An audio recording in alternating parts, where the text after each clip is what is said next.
go. The microphone is on. Happy Saturday. What is it? February the 24th of 2024.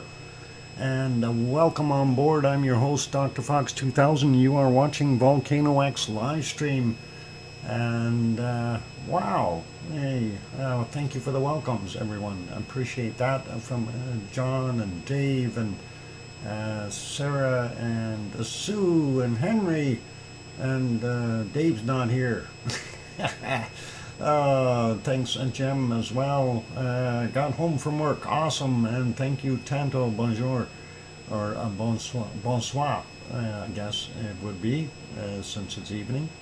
And anyway, yeah, so good to have everyone on board, and we're going to talk about what's going to happen in Iceland. You've probably seen that pinned message up top, and I thought that was a kind of a little gutsy thing for me to predict, but I've put that up there, and I feel that we're going to see something happening within the next few days. I'm hoping tomorrow. Experts are saying Monday. I don't know. We'll see. We'll see. Keep our fingers crossed. Anyway, welcome to our wonderful moderators as well. Arizona Snowman and Piggy, who was here. And we're going to be showing her wonderful shirt after bacon seeds. So that'll be awesome. And welcome, Sue. I see you're in, of course. And then we also have our wonderful CND boy and Yvonne Kunkel, who's getting better slowly. And Siggy and Gary 24/7 Live, AZ Skies and Gura, amongst other moderators that may pop in from time to time. Thank you, all of you moderators. Appreciate your hard work.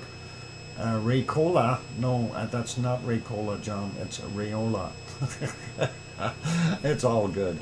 Anyway, welcome to everyone. And yeah, before I get into things too far, and some of the and by the way, thank you, Sue, for sending me that video from Val. That is actually cool. So I'm going to paste that link in here, and we're actually going to replace my Val and Teen Troll. Hang on, why is my screen not typing? Seems my computer is having hissy fits today. Professor Valentine Troll had a video out, and of course that is this one. It was an interview with Thor Thornson, and of course both of them are volcano experts. So if you haven't gone and looked at that, I'm going to replace my pinned message and put that up there. It's worthy of watching, and actually I was kind of put aside here a little bit when they were showing some of the potentials of where the magma is originating from and what it is and so on, the content of it, and it's very, very interesting to me to see the changes and the possibility of this occurrence not just being isolated to the Reykjanes Peninsula, but rather to all of Iceland, which could potentially be anywhere in Iceland, especially along the fault zone. So very, very interesting video. Anyway, you are welcome to go watch it during the break or after the show. It's actually fairly long. I don't know how long it was, but it was a good interview, and I really, really did appreciate what was being said in there, and it does make a lot of sense. So I'm really cool that way. Anyway, getting at things now, we had a little bit of a lull in earthquake activity.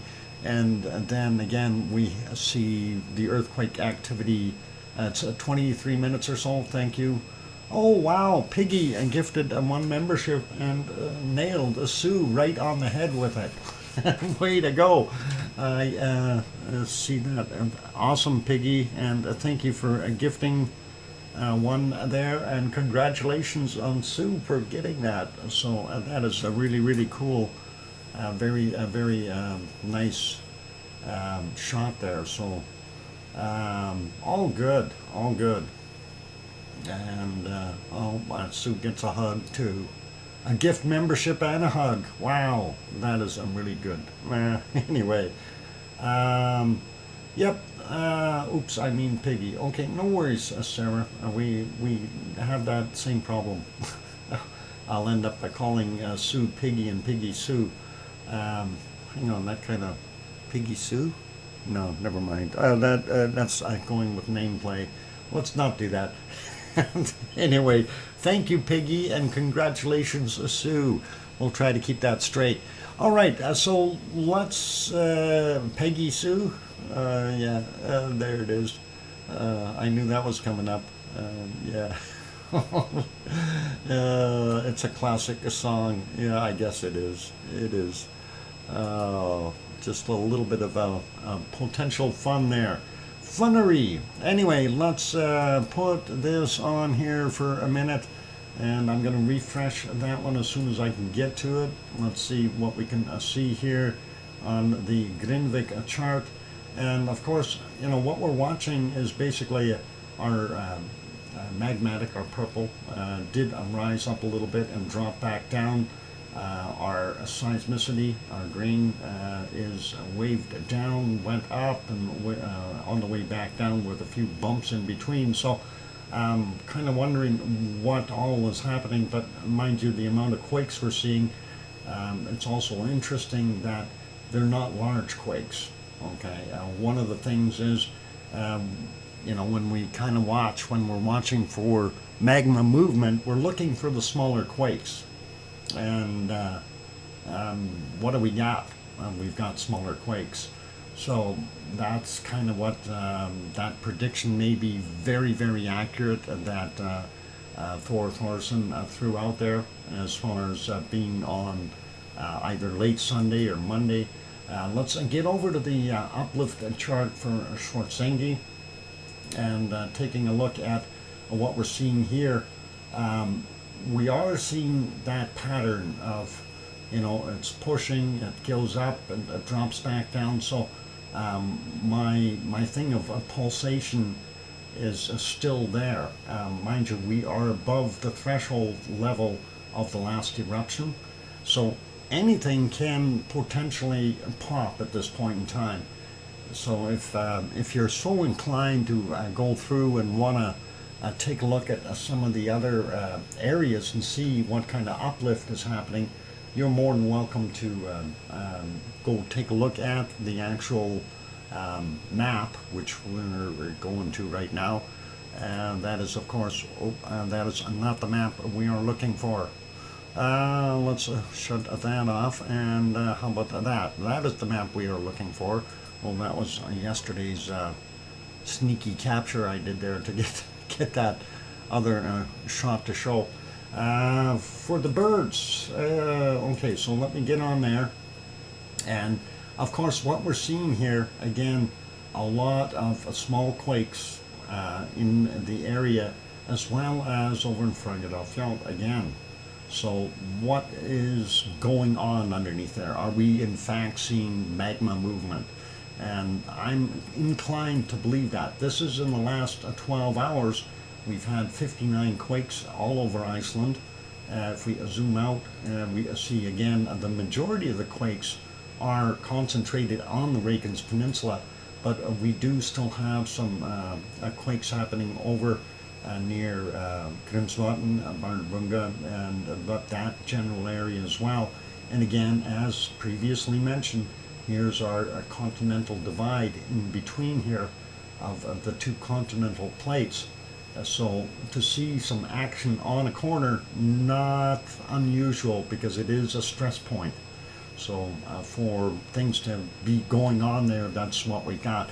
Let's take a look real quick here at this area. We'll work our way north, then we'll get back down to our Reykjanes Peninsula and go from there. Anyway, 0.7, 5.2 clicks down, that's from 2033. Then this one is considered part of Bardabunga, and that is from 1731, 1.9, 1.6 kilometers down.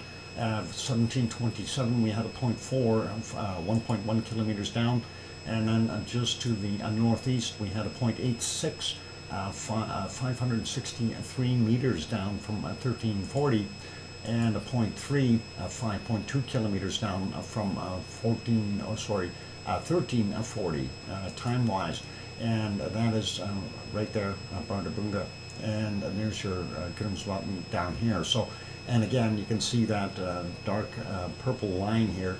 I wish we could change the color of that, but we can see that line. That is your plate boundary, so Eurasian plate, North American plate, and that's what we got there. Let's move up a little further.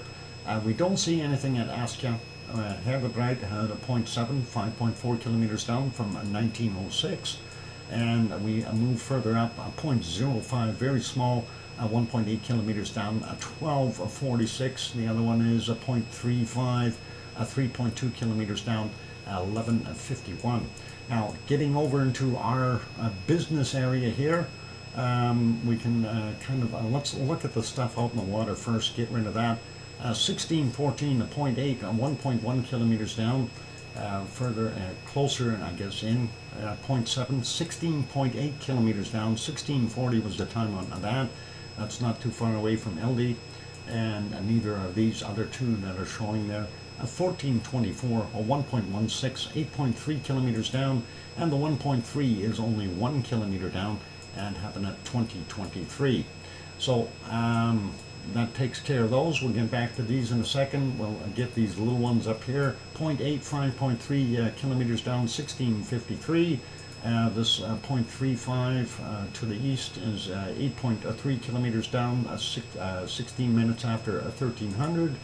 And a 0.13, 1.1 kilometers down, 921.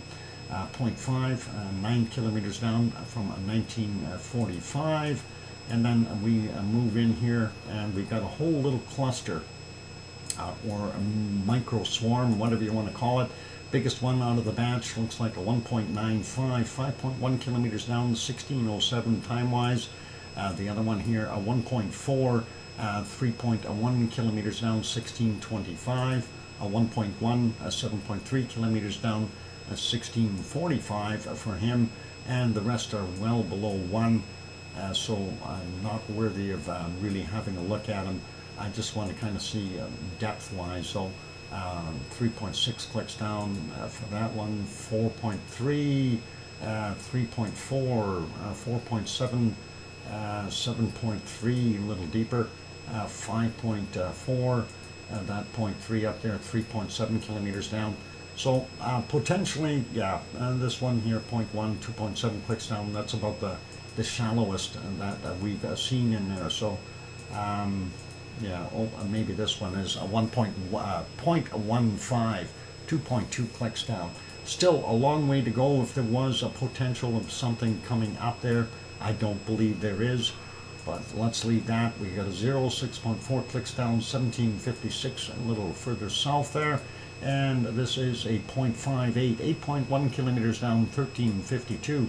Now moving over on the eastern side of the lake from Krisavik, we have a 0.29, 4.2 kilometers down from a 1224, and then we get over just about into our Frankenfeld area.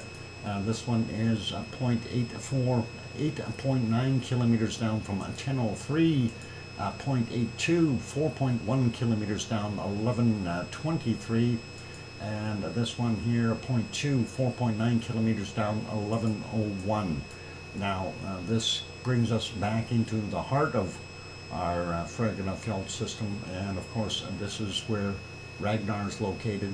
That is the Siggy Fissure, and then of course up here, what we call a Rebbe. And that is what we got going on there. Let's see what we got for quakes. And this is what I expected, somewhere around 7 to 10 kilometers down, and underneath there, 0.5, 10 kilometers, or 10.3 clicks down, 0.72, 8.2 kilometers down from 1030, And this is a 0.53, 6.4 kilometers down, 1429. This is a 0.66 from 6.5 kilometers down, 1324, or 34 I should say, and the one from 1306 is a 0.49. Adele, welcome, good to see you. 7.5 kilometers down for that one. 0.34, 6.8 kilometers down, 1107, and 0.74, 7.2 kilometers down from 1054. So that gives you a little bit of an idea that that's still between, looks like just about 6.5 or higher, or deeper I should say, to about 10.5 kilometers down. And of course that itself, if it is indeed some magma movement underneath there, feeding the other areas, potentially we've got multiple sills, if you will, down below, and who knows which direction it's going. And again, that pinned video up top there from Valentine Troll, they do have some indicators on there of potential scenarios of how things could be set underneath the ground, the plumbing. And that's always the difficult part with trying to figure it out, because we're blind and we really can't see what is going on down below underneath here. And I wish we could, just take a slice of the cake and take a look at the layers and see what we got. Anyway, let's look at these other quakes here in our Schwarzschild area here. 0.99, 8.4 kilometers down from 1024. That's quite deep for that area. We think that it should be shallower. Anyway, 0.53, 4.3 clicks down for the one that's way down, or way in the north there, from 1436. And 0.52, 6.4 kilometers down, 1017, 0.58. And now this is interesting, 889 meters down, less than a kilometer. So that's 1158. This one is from 1549 to 0.79, 5 kilometers down for him. 0.31, 934 meters down from 1218. And this is a 0.53, 4.9 kilometers down, 1206. And a 0.04, 1 kilometer down, and 1018 is the time on that. And then we've got 1410, a 0.44, 5.1 kilometers down, and a 0.94, 4.3 kilometers down from 1602. A little closer to Grindavik itself. We'll do this 1.3, or 0.13, my bad. 1.1 kilometer down, 1418. And the other two over here, a 0.62, 3.7 kilometers down, and 9:39 a.m. for him, and a 0.97, 4.6 kilometers down from 9:58. So the fact that those are a little bit deeper yet, close to town, is kind of a relief. This one is the only one that's kind of an iffy situation here, because that is a little bit higher up in elevation within the strata. So interesting to see. Hopefully we don't get it popping over here. The berm is here, and this is right on the plate boundary. So this may be just some pressure being put on there and it lifting up a little bit again.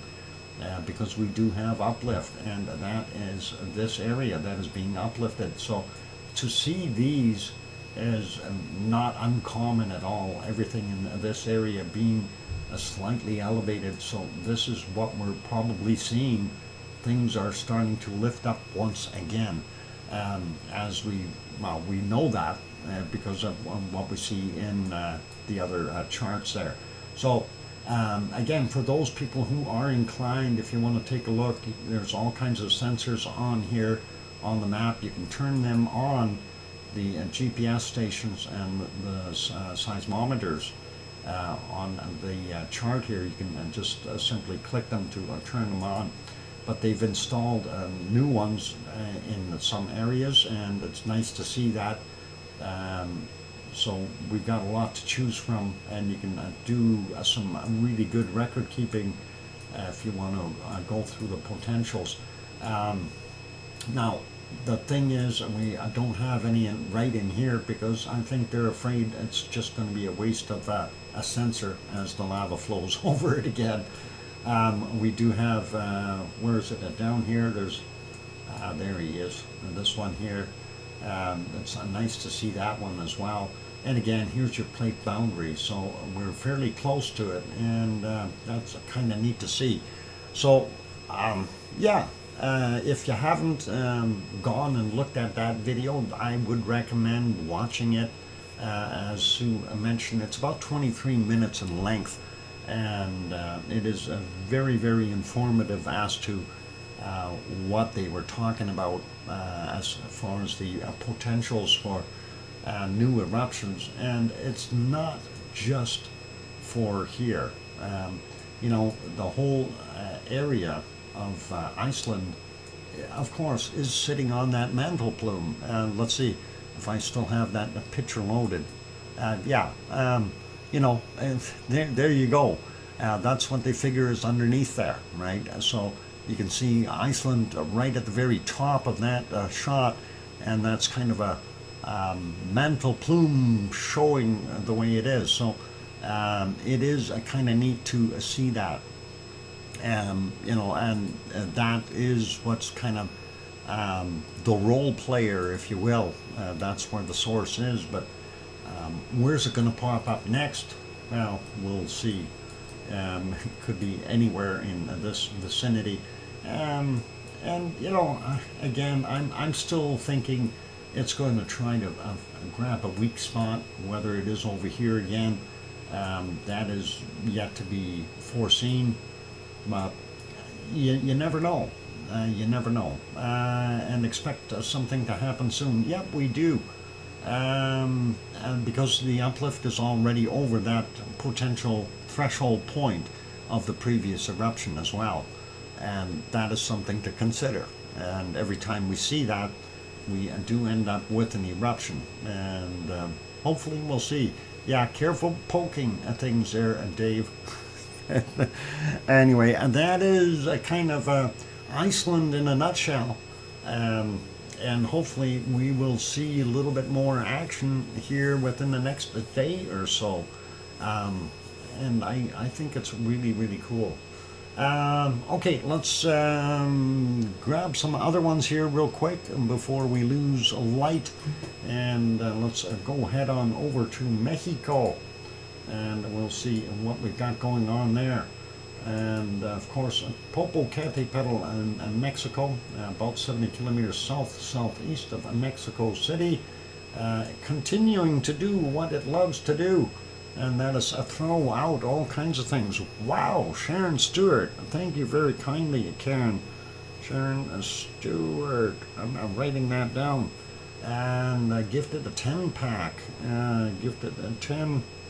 And that is awesome. Some good names in there that got them already. Let's see, Aunt Memo, Mark Smith, Dave. Dave's not here though. How could he get one? Mars 2028, Sophie.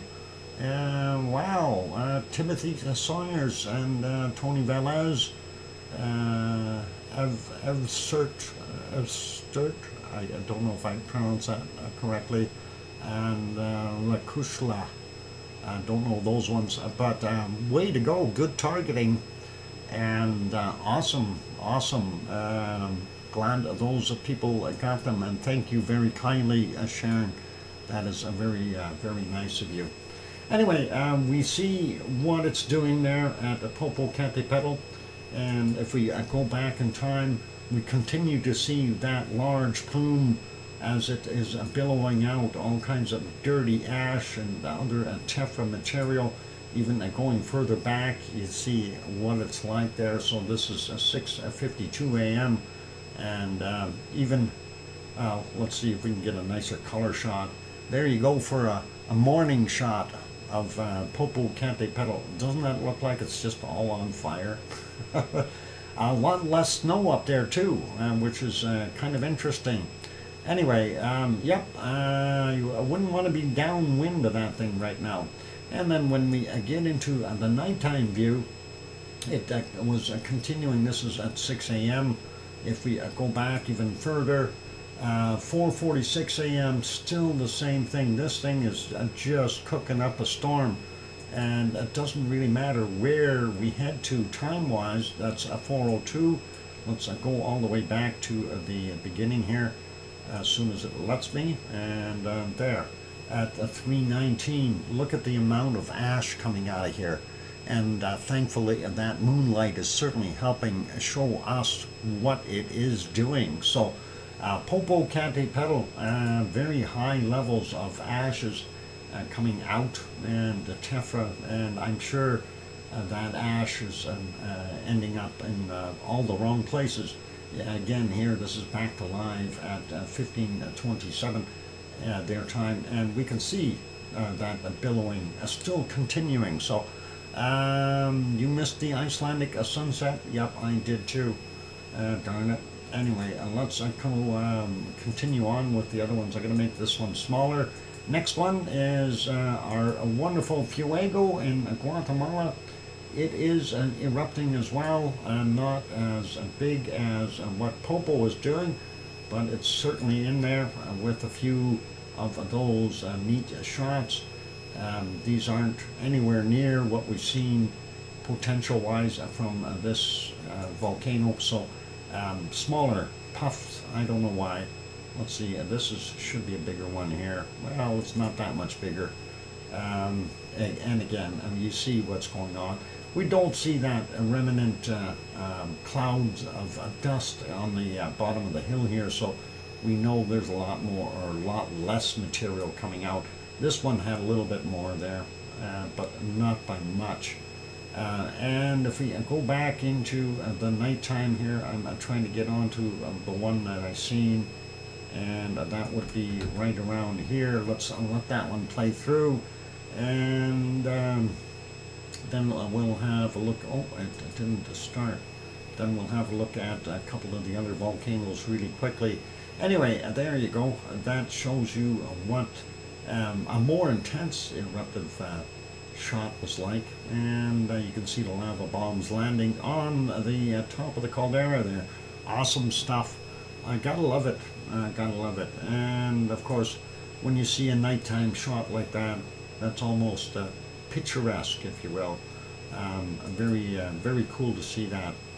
I don't know how much came out on this shot here. I wanted just to see. Wasn't really all that much. Just a little puff, and that's something too that it's been doing. A few puffs here and there. Let's see if we can go back a little bit more on this one. This one was from 5:16 a.m. and that was somewhat of a larger one. Again and again, you can see the amount of tephra being ejected, lava bombs, etc. Very nasty. Yep, I know it's a time. Calm down there, pop it. Anyway, we're going to finish our stuff here, and then we'll go take that break. So let me try to get on to this other one. This was another one at 4:40, and that wasn't a bad looking. Again, a fair amount of material coming out in one blast. So during the daytime, it seemed to have calmed down. Gets ready to snout. They're gonna hurt me yet. Piggy, and now I gotta write that down. Thank you, Piggy.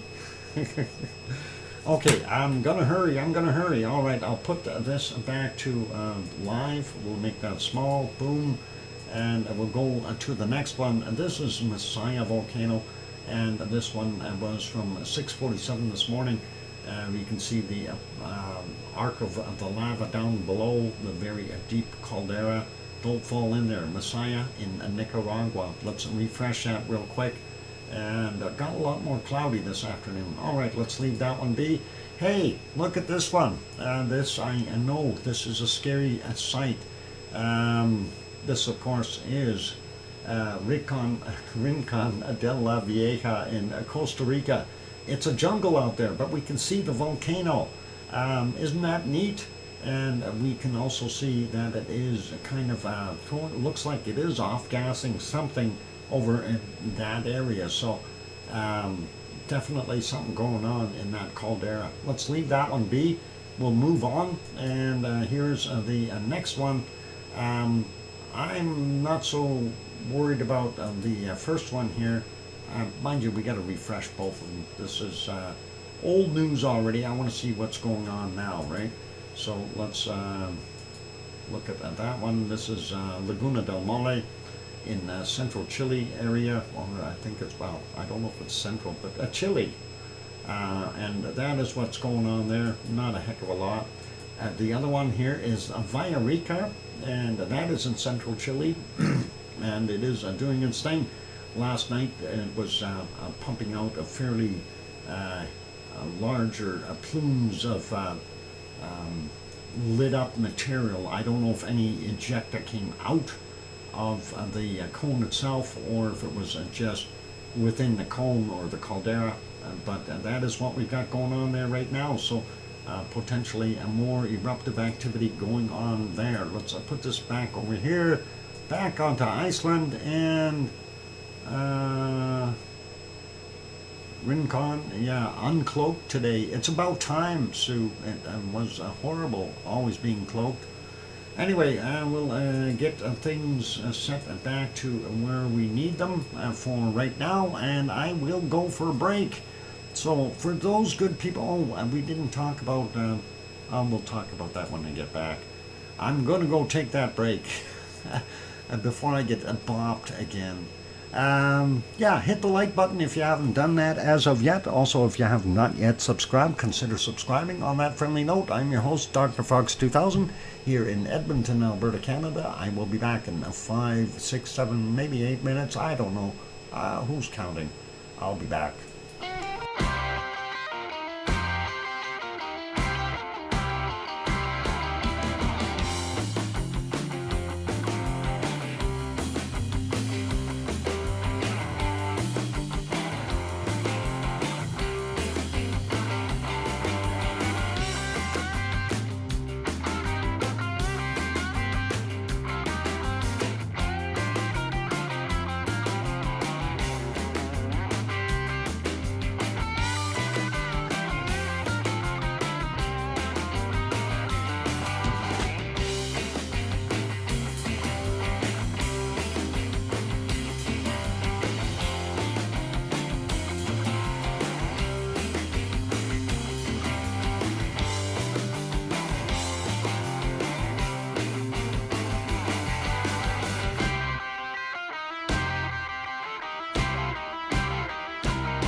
that microphone is back on. Welcome back, everyone, and glad to have you here. I'm a DrFox2000, and you're watching VolcanoX live stream. Boy, sometimes that's hard to get out. Thank you for the welcome backs, Hermione and Piggy saying welcome back, Daddy Foxter hugs. We love you. Awesome. Thank you, Sue and John and Steph and Jem, waving hello there. And thanks, Dave's not here. Yeah. Oh, Dave, don't you think you should just rename yourself Dave's not here? You probably have one like that already, I bet. One of those Dave's not here names. All fun. Anyway.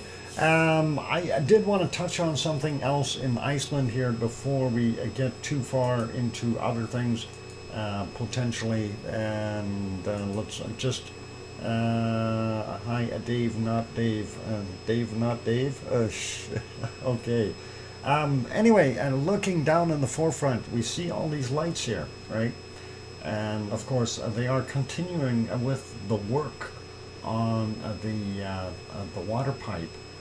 Trying to figure out exactly where the holes are, and I don't know exactly what they've found so far, but let's go back about 4 hours or 3.5 hours or something and kind of look at that during daylight hours. Now it almost looks like they are rebuilding a road right over top of the lava field here. I don't know if that's exactly what they're doing, but for work services I think that's probably the biggest potential to get it all going again. Actually, the highway is just beside that where they've done that, and I'm wondering if they're just building this up for that new water pipe. That's correct, Dr. Fox. So they're talking about going over top, eh? I know they had made mention of the water pipe going to go over top. So if that is the case, then we may see everything else being put over top as well. One of the things that the berm did, of course, it captured the lava and left it up on the northern side here, but it also basically reinforced that berm. And that is something that we also have to look at as a potential for a future eruption just to the north of that area, for it to stop some of that lava flow. And it's actually helped out in that sense. So that is a good thing. Wow. And thank you, Dave, for throwing in that $5 super chat. That is awesome. Appreciate that. And I'm just going to write that down here as soon as my pen starts writing again. I don't use it that often, you know. Thank you, Dave. Appreciate that. Wonderful support. Anyway, yeah, so that is interesting news. It's good news in a way. And again, you know, there's still lots of detrimental controversy, if you will, about re-inhabiting Grindavik. There are people staying there, or very few. Apparently there are businesses open. The fishery is open again. And wow, a $5 super chat. Dave, that is super awesome. Thank you very kindly for that. Appreciate it there, young man.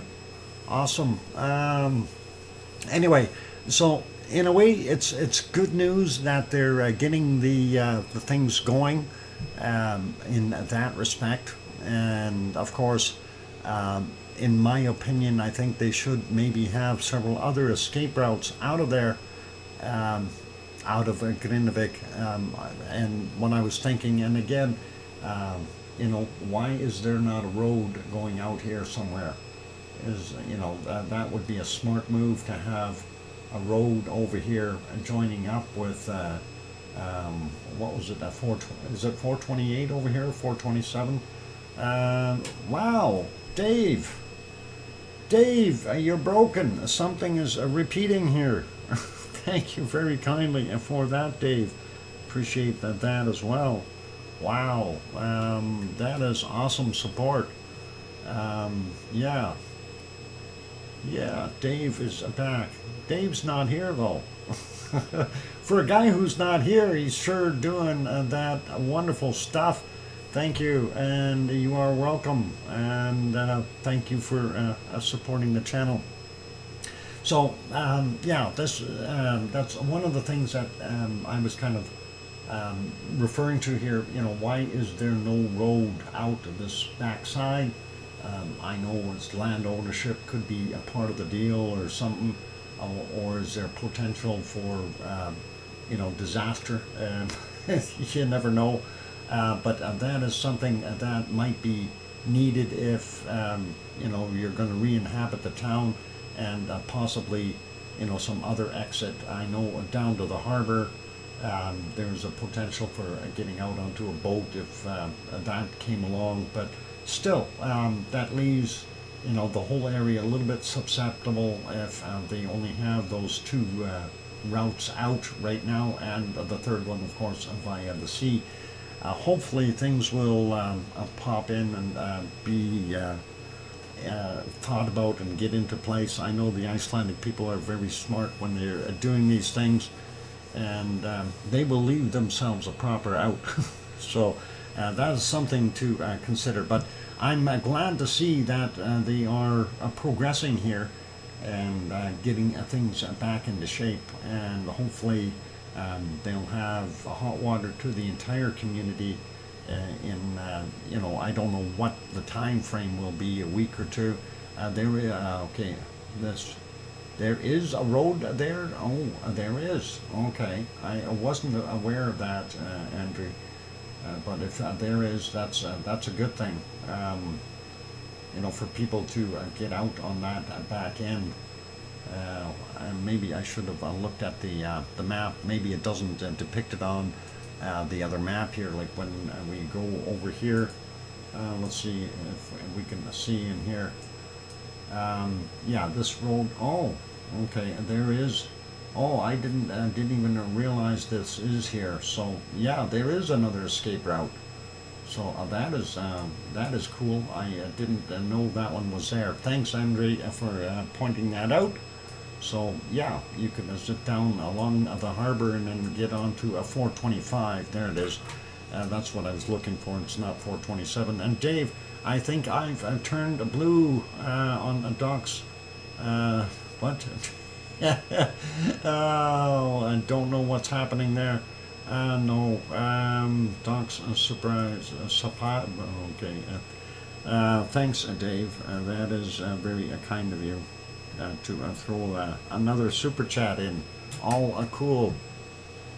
Yes, apparently the Blue Lagoon is open, and the Blue Lagoon, from what I understand, is the hotel is open, and there are people staying overnight, from what I understand. But again, your risk level, you know, anything at nighttime, people always, you know, if you're sleeping, how do you get somebody up and out really, really quickly if you do have an imminent eruption in this vicinity? Not so bad over here, but, you know, we've seen the last one, less than an hour to full fruition of an eruption, and it doesn't take much. You know, and I hate to say it this way, but it's like a woman, the first time that she goes and has a birth, the labor may take a little while, but then after that, things, the body gets a little bit more used to it and is able to pop the babies out a little quicker. And I don't want to use that as an analogy, but I have, so I will eat my words later, but this is what we're looking at, you know, that the potential of an eruption can happen a lot quicker. So Doc didn't get the joke, told him a surprise for him. Okay, a surprise? You're a good guy. I always like surprises. Snow Angel, DrFox, your channel makes a lot of money. No, my channel doesn't make a lot of money, Snow Angel. It really doesn't. If it made enough money to survive on, I would be doing this full time. Unfortunately, is nowhere near that potential. Beers on you, money bags. Dave. Oh yeah, Dave's got that. Dave, share please. Yeah, I don't know. We'll see. Anyway, so yeah, it's interesting to see what we've got there, and again, the potential for an eruption, it could relatively happen at any point in time, as of from between now and Monday, or even as late as a Tuesday. And let's see. Oh, and the Piggy sent a couple more things she fixed up here. I'll see if I can remind me, Piggy, to pull those two up after I do the bacon seeds and your T-shirt, okay? And let's see what I got here. I got to click on there. I want to see what the other email is, and see that road. Oh, there it is. Oh, there, and it's even got roads closed. Okay, let me see if I can bring that one up over here. Just grabbing this and doing a quick copy and a paste, and then we'll see what that looks like there. So there's your roads, and there you can see what's closed and where it's closed. And thank you, Andre, for sending me that. And so interesting to see that it is all closed off there. But hey, they got to do what they got to do. I guess they are enforcing their stuff. So there's that road down on the bottom here. That is the potential to get out there. And then, of course, 425, 427 going to the east. And 426 headed up towards and around the Blue Lagoon.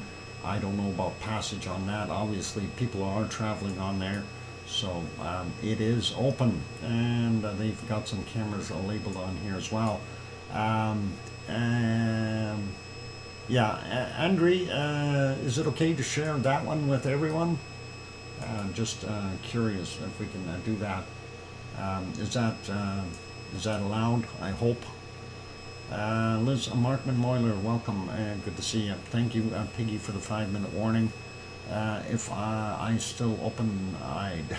Yeah, okay. Of course. Okay, so yeah, for those people who want to get this roadmap here, I'm going to paste that link in there right now. And of course, Andre is the one who sent it to me, so that's all good there. Anyway, gives you a pretty good idea of what's going on there, and all cool. And yeah, we'll leave that be. Anyway, let's get back over to our other stuff. And wow, oh boy, Dave, Pokes Lava Tag, you're it, Doc. Oh boy, Dave. Thank you very kindly. That is awesome. There's a new Merapi stream on YouTube. Okay, thanks, Snow Angel. We'll have to take a look at that later. And all good. So, all right, where was I? We had a look at Popocatépetl and that area. Let's have a quick peek at Hawaii, and that screen is not moving for some reason. I don't know why. There, it's moving now. This is, of course, a Kilauea Helemaumau crater, and we see steam rising, smoke rising, mostly steam, I think. And we see the stuff in the background there still coming up around the edges. Don't see anything up top on this shot. I still don't have the other shots loaded for the still cams, but we're going to work on that. I want to get that thermal back in there as well, so we'll do that in the future here. But yeah, nothing crazy going on there. If we go back that up a little bit and take a look at the earlier dawn hours, a little bit more freaky looking, but it looks neat. And you can see how how black that wonderful lava is down there. So pretty good shot. Anyway, let's leave that one there. We're going to make that smaller, and we'll go over to the other one that we love to look at sometimes. I say sometimes, it's always. I like looking at Yellowstone. Yellowstone National Park, of course, in our, where is it? It's in Wyoming and Montana and Idaho, and that's about it. There's various colored Sasquatches. We got a red one on the back here, a red colored one. All kinds of Sasquatches in this area.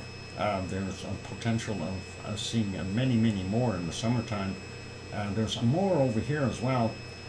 Looks like a lot of that snow has melted off the trails, so a little bit more activity, and that is really cool to see. And of course, if you don't have this website down yet, Sue did bring up the link there. You can scroll up to it, click on it, and bookmark it for now. And Snickers, I want a Snickers. Piggy, not again. Ouch! What happened to Piggy? Donkey and the special. Special? I like specials. Sometimes they're good, sometimes they're bad. Anyway, yep, Yellowstone, over 500 active geysers there if you want to go have a look at some of the maps. And not happened to Piggy. Black licorice. We like black licorice.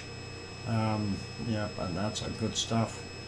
And that is what a lava does look like in a lot of cases. Black licorice.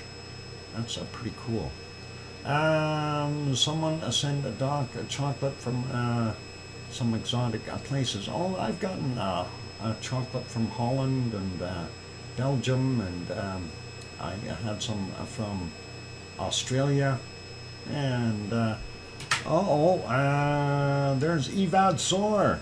Wow, Dave, you're really going to town here.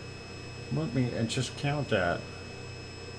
Wow, Dave. That is just absolutely awesome. Thank you very kindly for that wonderful support. And, for those people who don't know, Dave has been here from, I think, about day 3 of me streaming, if I'm correct. Somewhere thereabouts. It's been a long time. So, thank you kindly, Dave. I appreciate that. How can I send some chocolate to you? We'll have to discuss that later. Andre and Doc might have some licorice left. Yeah, I actually do. I do have a bag that is unopened as of yet.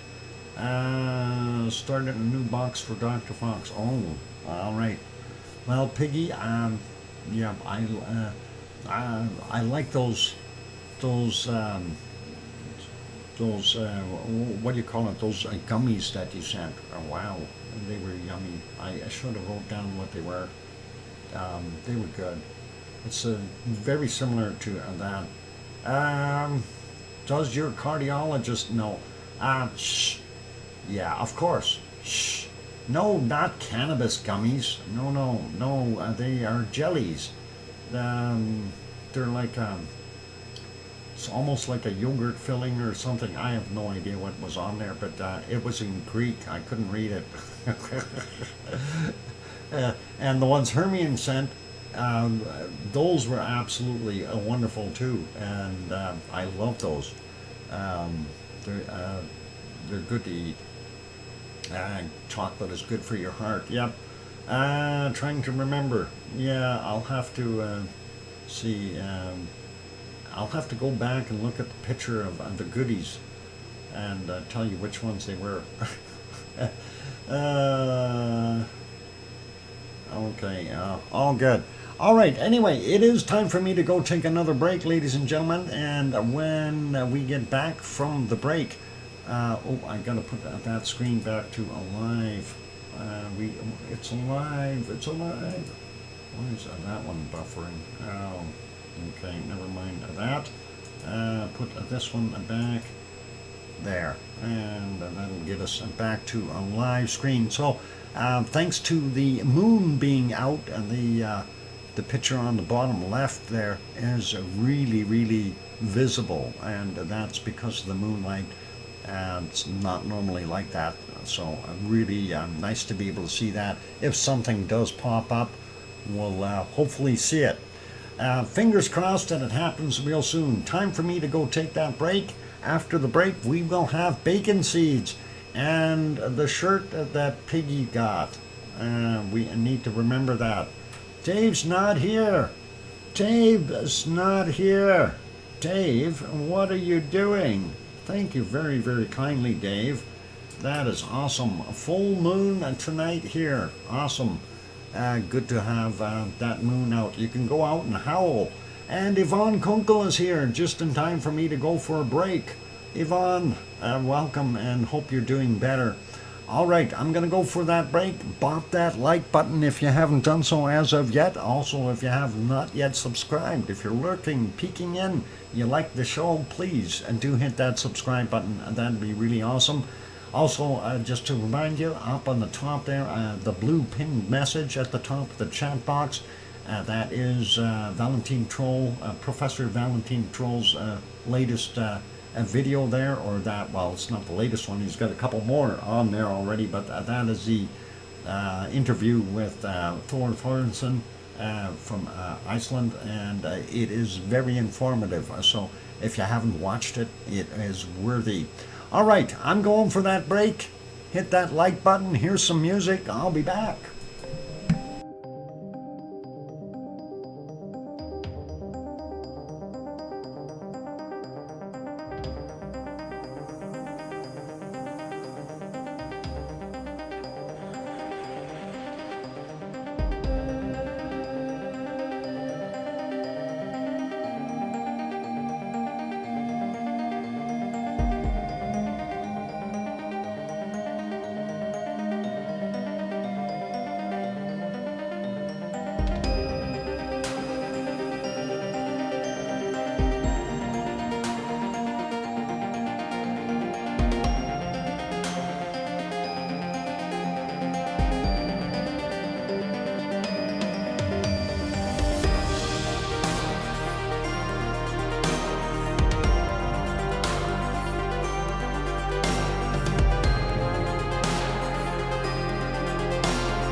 And there we go. That microphone is back on. Welcome or welcome back, everyone. I'm your host, DrFox2000. You're watching VolcanoX live stream.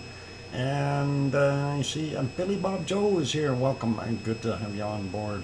And thank you for the welcome backs from Sue and John and Jem and Chanto and Steph and Henry and Yvonne Kunkel and Snow Angel and Hermione and Wet Fluffy on his beach towel. And wow, there's Dave again. Dave, thank you. That is awesome. Holy mackerel, Dave. That is Doc's going to a lava boogie. All right, we're going to do that. And thank you, Connie, as well. That is pretty awesome. Okay, yeah, hey, no yawning, and thank you for that good news that the hot water is flowing back into Grindavik. Thank you, and Andre, and appreciate that. That is something that I was waiting for, and I'm glad that they've got things going. Hopefully, everything will be okay there, and hopefully there are no other potential leakage problems for now, or at least if there are, that they are isolated or able to be isolated very quickly within the town itself. So awesome news. And let's continue on though. So we had a quick peek at Iceland. Wow. During a year. Yvonne, thank you kindly for that super chat as well. And I don't know if you heard there about Thor Thornson's. He figures Monday. I'm gonna say Sunday, yeah, but well, I'm hoping for Sunday. Anyway, it is what it is. Gonna keep going, and thank you kindly for that Pepsi super chat there for the next eruption. That'll be cool. And just a gentle reminder to everyone, next week I am going to be out of town again, so there won't be shows, although I am trying to do some other stuff. Wow, Dave again, he's just not letting it rest. Dave, thank you very kindly. $5 super chat again. Thank you very, very much. Appreciate that. I'm back to work on Monday, so yes. Oh, sure, Yvonne. Yeah, smirk. No, what I was saying was I'm trying to get the audio working over the remote stream, and if I can do that, I can maybe have a revised or shorter show because it is difficult. I bet 3,000 Icelandic kroners that you won't be in a town for the next eruption. Who you gonna bet with? I'm not gonna take that action. With my luck, it'll be Tuesday, right? It'll be that way. Anyway, let's carry on. And King Colin just arrived. His chariot is outside. King Colin, please keep those horses down. They're making a lot of noise in the background there.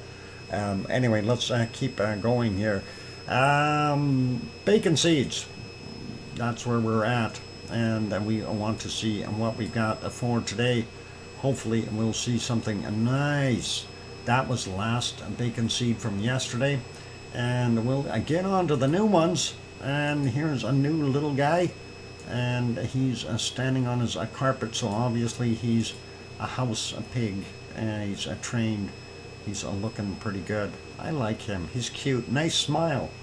And let's get that. What I got, Dartmoor ponies outside today. Oh, the ponies. Let me see this. Yes, Piggy, likewise.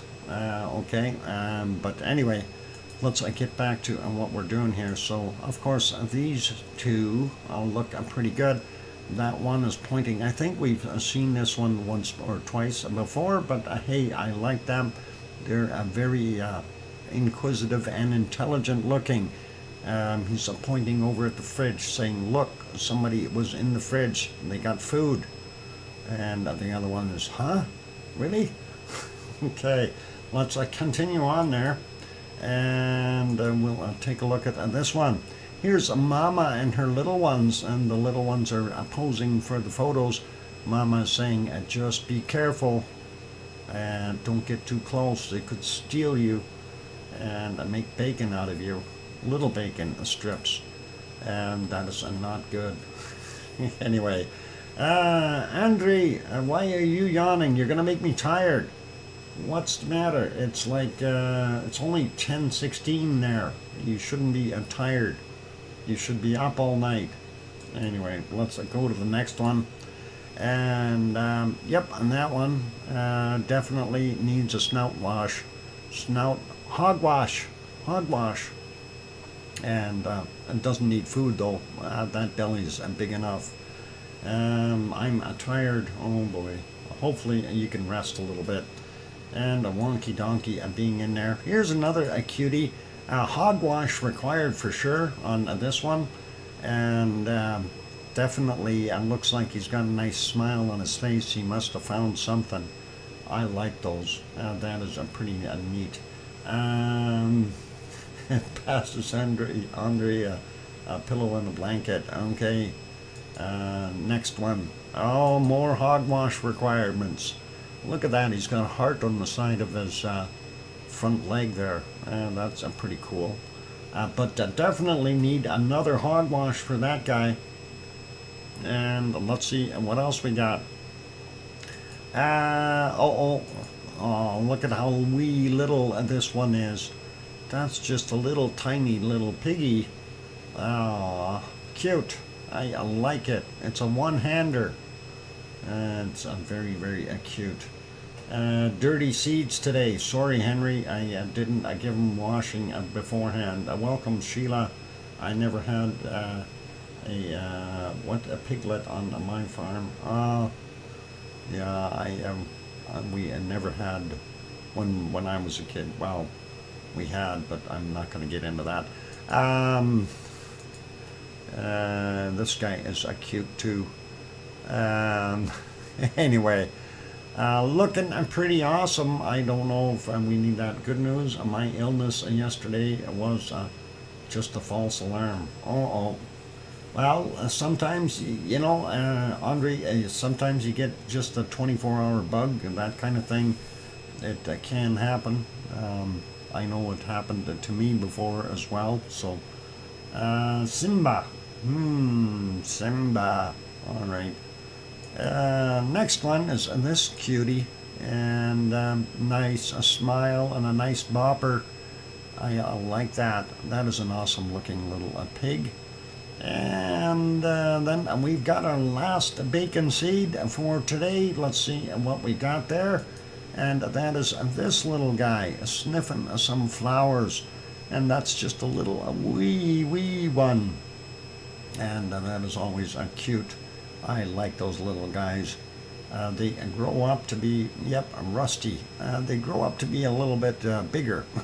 But if they're mini pig, not too big. Okay, off to sleep now. Getting tired here, and enjoy the stream, everyone. That's okay. You're getting tired, Yvonne. Good night, and have some lovely dreams. And think about the new eruption and when it's going to happen on Sunday and tomorrow, you know? Yeah. Anyway, Piggy's t-shirt is this one, and this is what's on a Piggy's t-shirt. I think that is hilarious. Piggy's a new t-shirt, and with the tongue sticking out and the snout pulled back, and that is pretty awesome. And Piggy did send in a couple more things here, which I didn't save or crop or anything, but I'm going to save those real quick. and see if we can get those on and show you what Piggy has been up to in her leisure. There we go. I get those two so I can load them.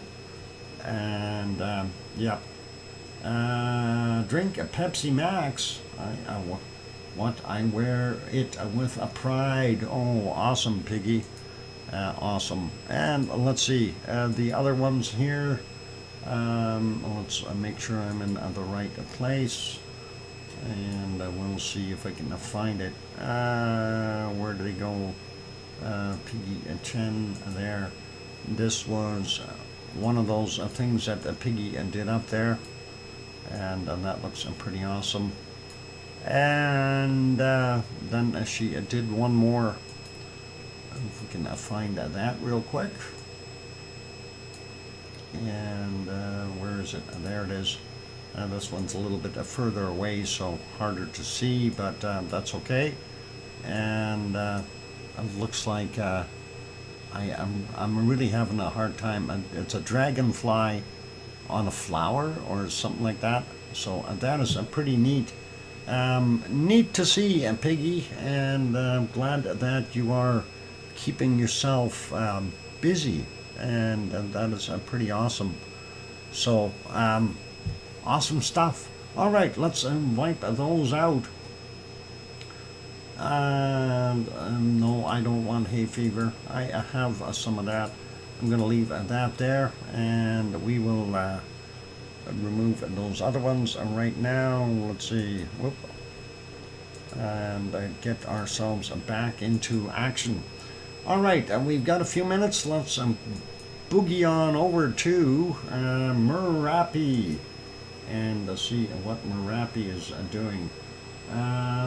No, we don't want to go to Merapi. Yeah, we already looked at the other one. We do want to go to Merapi. Merapi is buffering. Why is it buffering? It's because we want to look at it and it wants to give us commercials instead. Let's see what we got here. All right, there we go. 5:23 a.m. there, and sun is just starting to come up. As you can see, it does look like over on the other side here, a little bit of a lenticular cloud layer kind of trying to build up. Very interesting, and we do see some smoke coming down here, so likely some stuff coming down. Dave, wow, another one. Thank you very kindly, Dave. And action. Yep, we hope. We hope. And let's take a look and see if we go back into the nighttime here and see that action. We want to see it. I know it's in here somewhere. Let's go to about here, and we'll see the next one come out. 4:39 a.m. is when that one had just a little shot. Although you can see it on the IR cam here a little bit better, and I kept on pumping it out just in little dribbles. So very, very neat to see that, and that of course is kind of throwing out a little bit of a phoenix cloud there, but I don't think that's anything to be worried about. Going back a little bit further, we had, where is it? Right in here somewhere. There's a cloud. I'm trying to steer around the clouds here, but it isn't working so well. Anyway, we can see the two eyes up top here, two potential places for that lava to come out, and we see that it had done some damage there. And let's see if we can, yeah, those clouds are in there. I hate that. They bother me, those clouds. And Merapi was doing so good too.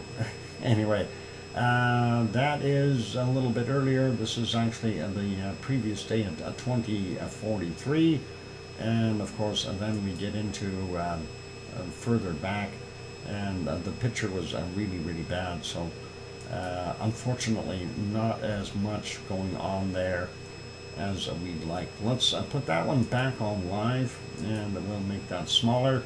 I want to see if Semaru TV is back up, or CCTV Semaru. it does not look like it. So no shot there. And Madame Roots, let's see what we have from her side there for Taal. And there is her shot. There is Taal, and not seeing any plumage or anything coming out of it, which is probably okay for now. We'll see what happens in the future. We'll leave that be, and let's see if I can stop that. I'll give it a thumbs up anyway, because the effort it takes to get up every day is, to get out and do that takes time. So hopefully it'll all be good. And yeah, we appreciate what Madam Roots does there. Going over to all meditation, I want to see if he's got his up and running. And no, nothing on right now, but hopefully there will be more coming from there in the future. Next one is Mount Ruapehu, and of course if a Wonky Donkey is here, the carrot is right there. Wonky Donkey, you see the carrot? Wonky Donkey, the big carrot is right over there. Wonky Donkey's not paying attention. Anyway, the weather isn't that great. It's sunny, but clouds over top of Mount Ruapehu. And if we go back in time there a little bit, we don't see it very well at all. And earlier it was a really, really bad cloud. So not good there. Let's put that one back to live. And we don't have a Medicare in Iceland. We have a government-owned health insurance. Okay, there you go. Let's make this one smaller, and we will go over to the next one. And of course we should be able to see our wonderful flea market in action. And let's make that picture a little bit bigger. There we go. So you can get your artesian fleas there. Anyway, as you can see, that cloud fairly heavy over top of the whole area. Not quite as many people out here today, and that's likely why. It looked like it's got some moisture on the roads here. So obviously that is had some rain. Anyway, looking at the lake itself, of course, is the caldera for Taupo, and that is Taupo Lake, if anyone needs to know, and that is a super volcano, of course. Hopefully everything is good there. And unfortunately, Mount Ruapehu in the background here is just not visible, so we don't need to worry about it for right now. But hey, the flea market is on, and you can get your fleas at your leisure. It's always fun, isn't it? And let's see, lots of people driving around. They're driving on the wrong side of the road. What's going on with these people? Oh, never mind. It's New Zealand. I'm kidding. It's all good. They can drive on whichever side of the road they wish. I won't stop them. Anyway, this wonderful shot, courtesy of the Suncourt Hotel and Conference Center there in Taupo, and you can always get a room with a view. So day, night, and even on Sundays when you have flea markets, you could just pop on over from the hotel and enjoy it. All right, just about time for me to go take another break. Let's put us back to Iceland. And of course, we're seeing what we're seeing. Some good stuff there. Oh, I forgot to make that smaller and get it over there. Let's fix that up before I mess that up.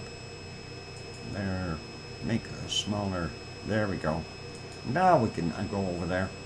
All right, so yeah, good to see that there is still action going on there. And, you know, the potential for an eruption is any time. Anyway, time for me to go take another break, ladies and gentlemen. So hopefully, and this was a good little chunk of information for you, and we can carry on. Yeah, hit the like button if you haven't hit that yet. Also, if you have not yet subscribed to the channel, consider subscribing if you feel we've, well, deserved it. Anyway, that would be nice. Anyway, I'm trying to grow the channel, so it is there. Anyway, time for that Pepsi. Otherwise, I'll be yakking too much more. I need to do that. Here's the last train north by, last train north by Track Tribe is what the song is called. Here it is. I'll be back.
that microphone is back on. Welcome back, everyone. I'm your host, DrFox2000. You're watching VolcanoX live stream.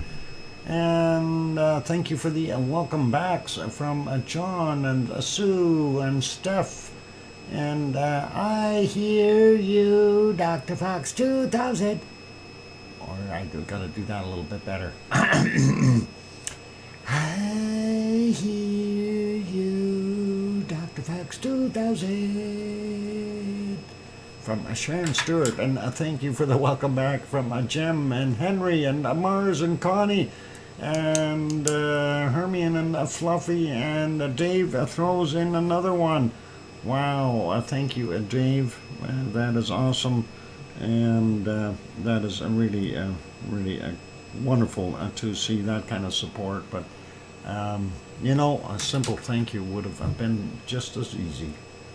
Okay, just so you know, it's all good. Thanks, man. Appreciate it.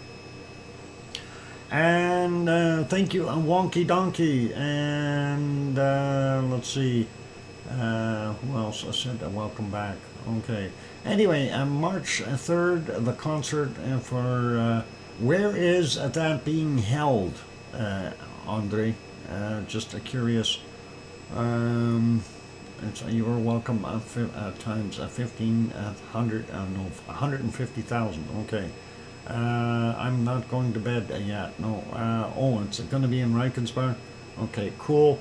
Yeah, let us know when it is. Maybe, you know, we can, or the exact location, we can post it on here, just to give people a little bit of an idea. And you know, in case there's somebody out there at the time, they can maybe go there, or if there are potentials of throwing in some support from the outside somehow, if there's some kind of a link or something that can be achieved, please let us know, Andre, and we'll see what we can do. Yep, we need a link. Yeah, you can always email it to me. I can post it without any problem. Oh boy, I am not going to pronounce that name.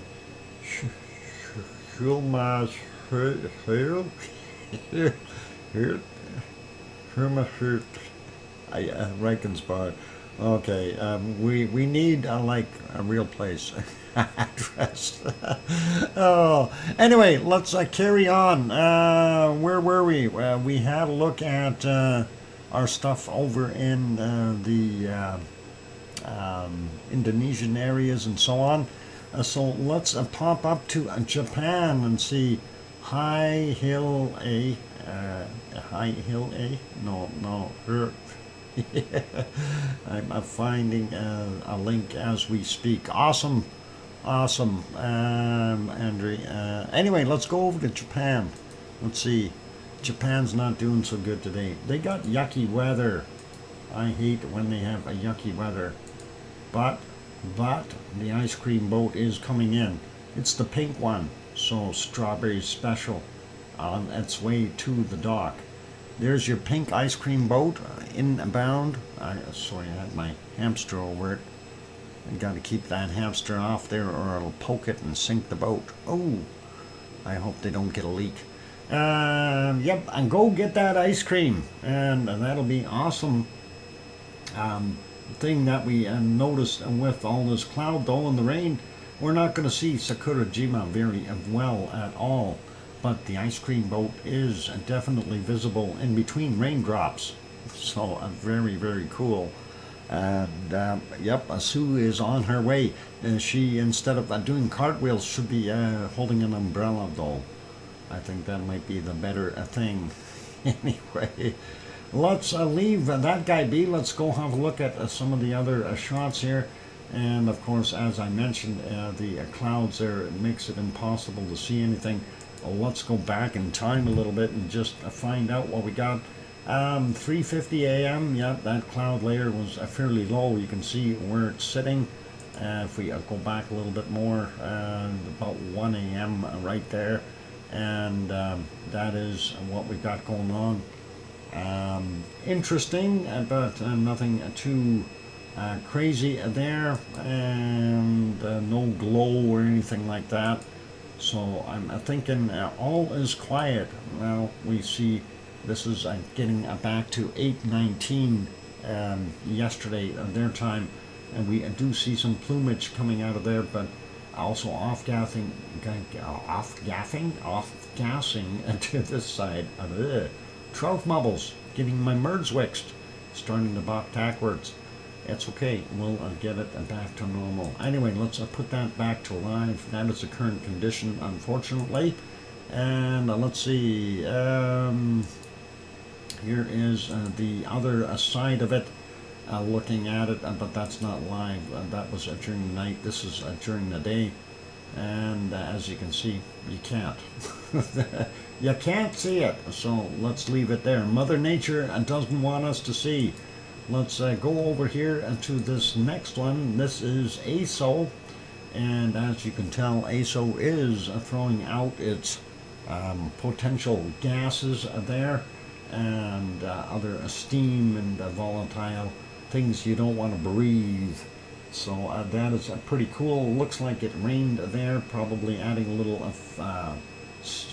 steam to the fire, I guess. If we go back, what is this, about an hour ago, a little bit of fog sitting out in the forefront, unfortunately, and that's because of the rain. But we do see that plume continuing off there. And we'll go back into the nighttime view on this one, because if it'll work, I'm just trying to see. There was some glow in here. I looked earlier, or at least I thought I seen some glow. Maybe I didn't. Maybe it was my imagination. It doesn't want to show up here. Why is it not working for me? And this one is tough to get in the right spot. There. Yeah, no glow. Too much cloud. Let's put that back to live and not worry about it. We know what it's doing right now, and of course, usually at night you can see a little bit of a glow. And I think it was, night before. I think there was quite a bit, but I don't know. Last night, maybe that's what I'm thinking of. Anyway, last night was too cloudy. We'll leave it. I did sleep last night, though. That was the thing. Oh, there it is. That's what I was looking for. This is, yeah, that's actually 2.5 hours ago. There was glow there, so we could see it. So, pistachio. I hope I don't get any on the keyboard today. But yeah, there's that glow. I was looking for that, and that was in between the fog. So there you go. Still a little bit of a hot thing going on inside of that caldera, and that glow was right in that area. So letting you know there is lava in there. All right, let's make that one smaller. Go to the next one, and this one is Asama. Asama is not visible. It's like ASO at nighttime. And anyway, volcano gray for the most part. It doesn't matter where we go. We can see that. And it's more of that at 1 a.m. And what we got here, this is at about an hour earlier, still the same. And I guess the weather system moved in. We really aren't going to see anything of ASO today, or not ASO, Asama. Asama volcano, of course, is about 100 kilometers west-northwest of Tokyo, and it's just been degassing or off-gassing or whatever you want to call it for the most part. So that's what we got. Anyway, I'm putting it back on the other one here. That is our wonderful ice cream boat docked at the dock. And we've got ice cream. We like it. Sue, don't forget to get yourself some ice cream. Yep. I did remember today. Awesome. That is a good thing, Sue. And all good. Let's make this one smaller. We'll put this back on Iceland, and we are going to go over the couple things. Okay, the link. I haven't looked at this link, so I am going to just copy it. Andre said, getting my brand new phone tomorrow. Can't wait. Samsung S24 Ultra 5G. Oh boy, I'm thinking about that too. I wanted to get an S22 when they came out, but I don't know. They are tell us here they want way too much money. I'm probably going to buy it out of the U.S. and register it myself. So do it that way. Anyway, that link. What did we call it? It was a benefit concert. I gotta spell that right. Oh boy. Concert. There we go. And there we go. That should work. So there is the link to the site there, the benefit concert. I have not gone to this link, so I don't know what's there. Andre was the one who provided it. So Andre, thank you. And hopefully that'll all be good there. And you guys can help out and support it. I will have a look at that in a little bit. Can't remember the model. It's got to be too old then. I pre-ordered it. Oh, okay. Cool. Yep, Mars phones are ridiculously overpriced. In Canada they are. It is crazy. Anyway, volcano report time. So let's get on to that. And where is the volcano report? I have it here somewhere. There we go. All right. So late Friday's volcanic activity. Five volcanoes on the list. Starting out with Reventador in Ecuador. Not observed. Volcanic ash not observed. Reported at 18:15. Next is Suwanosejima. Hey, it exploded again instead of erupting. Volcanic ash cloud unknown, reported at 21:30. Next is Popocatépetl, central Mexico. Ongoing volcanic ash emissions to 22,000 feet, 6,700 meters at 21:45 last night. And yeah, we seen how it was ongoing and continuing. Semeru, East Java, Indonesia, discrete volcanic ash to 14,000 feet, 4,300 meters, and reported at 2,300. Luotalak, Lesser Sunda Island, Indonesia, volcanic ash to 7,000 feet, 2,100 meters, and reported at 2,300.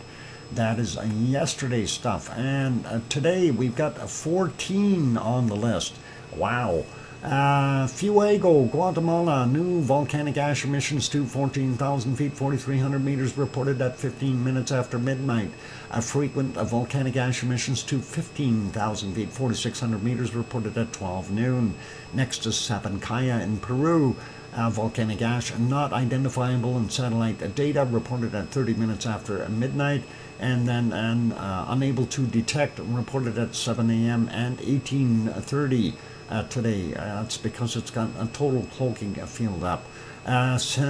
Santiaguito in Guatemala, new volcanic ash emissions to 14,000 feet, 4,300 meters, reported at 2 a.m.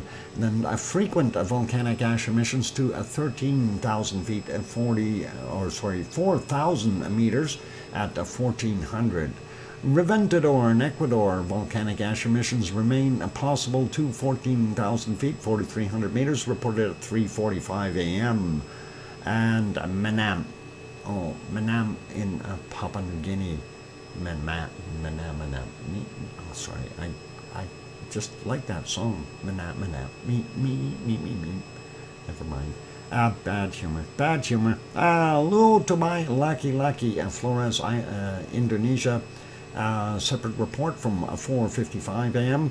Then Nevado del Ruiz in Colombia, discrete volcanic ash emissions to 19,000 feet, 5,800 meters, reported at 5:30. And the Reykjanes volcano update. We have two reports that we need to go over. One from 6:10 a.m., the other one from 6:24. So we'll have a look at those after. And Luotalak, Lesser Sunda Island, Indonesia, again, a volcanic ash to 7,000 feet, 2,100 meters, reported at 7:45 a.m., and volcanic ash to 8,000 meters, 8,000 feet, 2,400 meters, reported at 17:45. Next is a Popocatépetl in Mexico. Frequent volcanic ash emissions to 20,000 feet, 6,100 meters, reported at 7:45 a.m., and then constant emissions to 22,000 feet, or 6,700 meters, reported at 15:45. Sakurajima exploded to over 5,000 feet, 1,500 meters, reported at 9 a.m. Semeru, East Java, Indonesia, discrete volcanic ash to 14,000 feet, 4,300 meters, reported at 11 a.m. And then Dakono, Halmahera Island, Indonesia, volcanic ash emissions to 8,000 feet, 2,400 meters, reported at 12:30. And one more time from Suwanoshi-jima, a volcanic ash, a cloud unknown height, reported at 13:15. So we have 4 reports to go to after the break, and we will do those then. What's the difference between erupted and exploded? It's the translation. It's all in the translation there, Snow Angel. It depends on what translator you're using, and that is all. Erupted and exploded.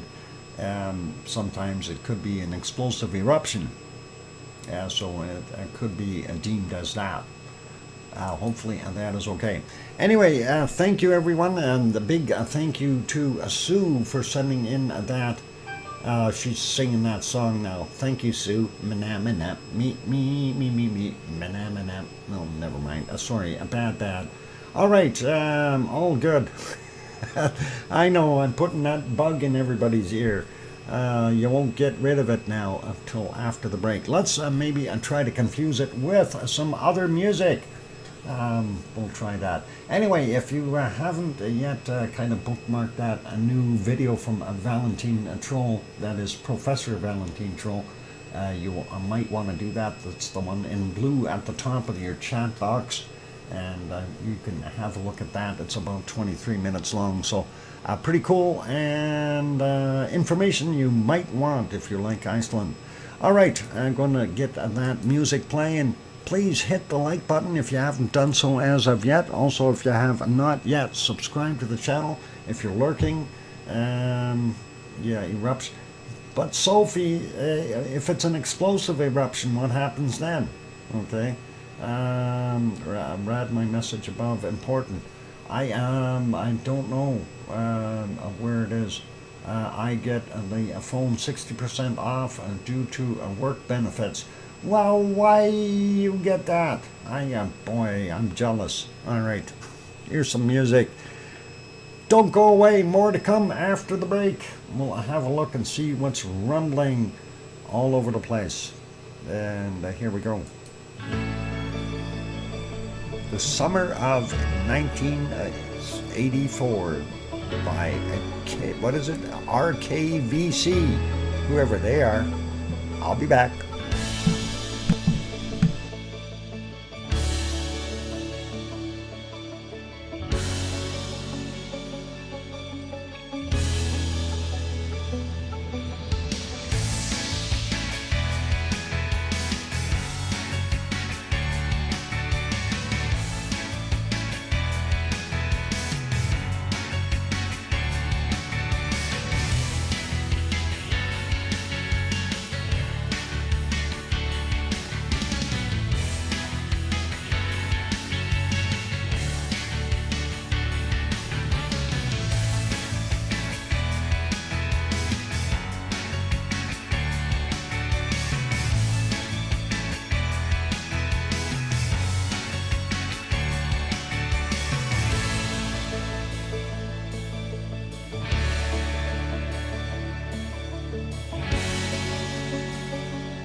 And there we go, that microphone is back on.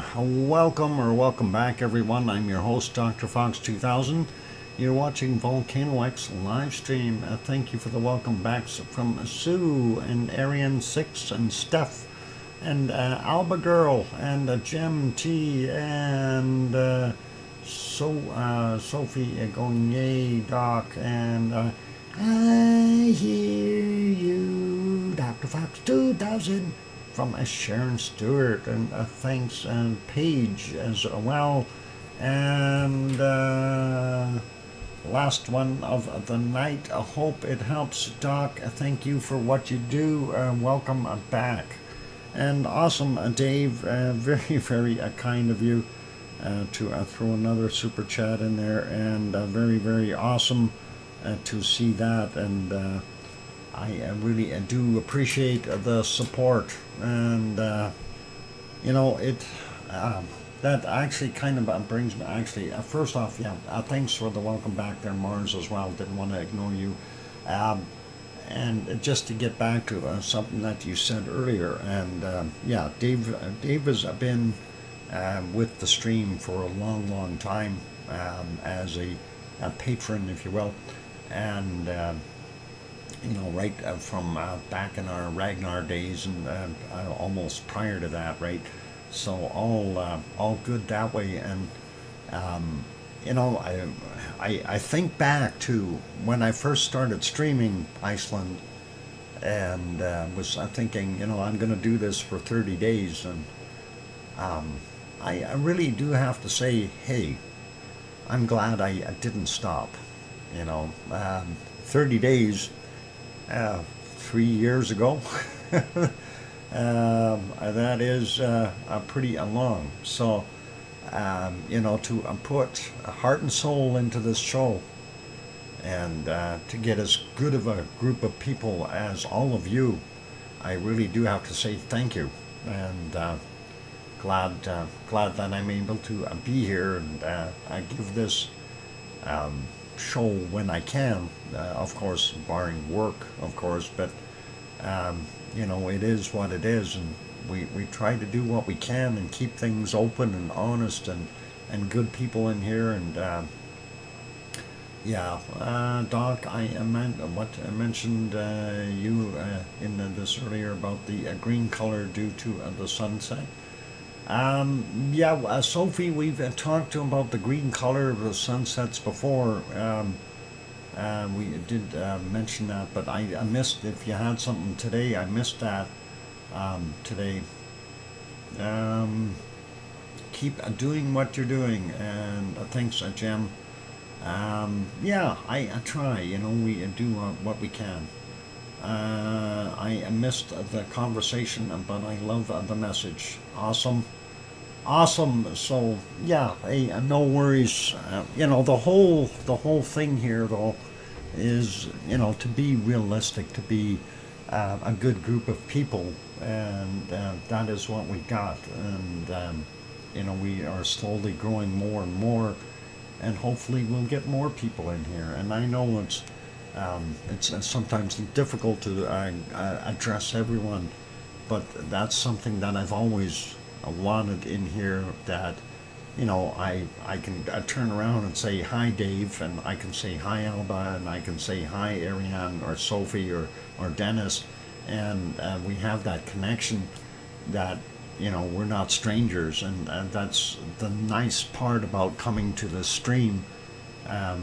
You know, we have developed a lot of friends, Mars, and, you know, the list goes on, Connie and Billy Bob Joe, you know, everybody, like, yeah. So we try to do what we try to do. Anyway, rather than me rambling on, let's get back to the show. And I just want to say thank you everyone for being here, and let's keep going. And Dave's not here. Yeah, Dave's not here. All right. He's been here for over 3 years, but he's not here. Okay, so that's it. That's the way. That's the story, and we're sticking to it. It's time to do our wonderful. Oh, hang on, reports. I forgot the reports. let's go do the reports. My bad. Getting carried away with other things and forgetting about what I'm supposed to be doing. Let's see if we can go over here and get those reports up. We'll do the two Reagan's ones first. And there's a number 1 and there's a number 2. Let's go back to number 1, get rid of the commercials, and let's see what we got. So what's it say? Reagan's volcano update. Magma reaches comparable values as prior to the last eruption. And yep, so that is what we got going on.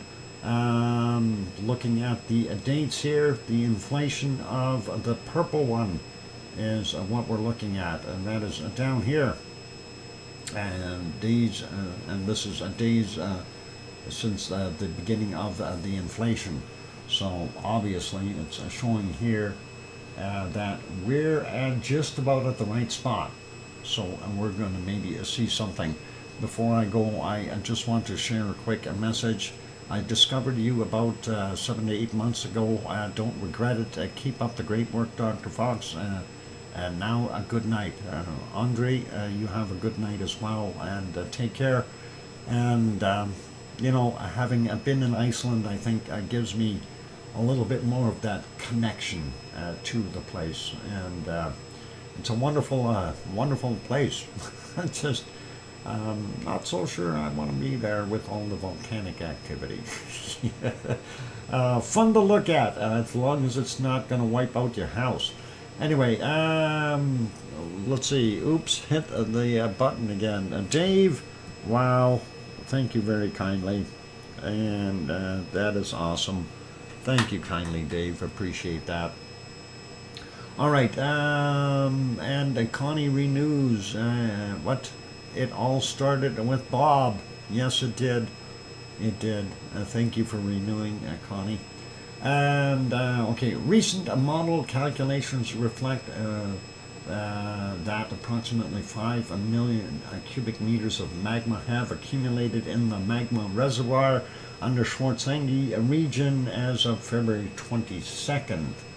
Okay, so therefore the possibility of an imminent eruption in the area of Sunturker crater Rho is highly likely. Volcanologists estimate about 8 to 13 million cubic meters of volume of magma to be erupted. Judging from the apparent pattern, the next eruption could start as early as next week if the magma will keep the current discharge rate. In other words, the influx into the magma chambers. So yeah, some interesting stuff there. And they're saying here, eruption could start with very little warning, less than 30 minutes, and depending on where the magma reaches the surface. And it should be noted that the degree of uncertainty in this interpretation and cannot be assumed the behavior will be identical to the past eruptions. Also, the magma plumbing system evolves. We cannot rule out the possibility of a volume of magma required to trigger the new diking event, or even and or eruption maybe become reduced. And that is interesting. Basically what they're saying in a nutshell there, that there's still a big pile of uncertainty as to what's going to happen and when it will happen. But we've reached that threshold area of influx. Is it going to pop? And it's a matter of time. It's we'll see what happens. But then again, we do have to throw caution in there. Is it still going to be, another week, or is it going to happen tomorrow?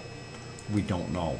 Anyway, the second report here, Reagan's volcano update is most likely scenarios published, giving the impending eruption within the next few days.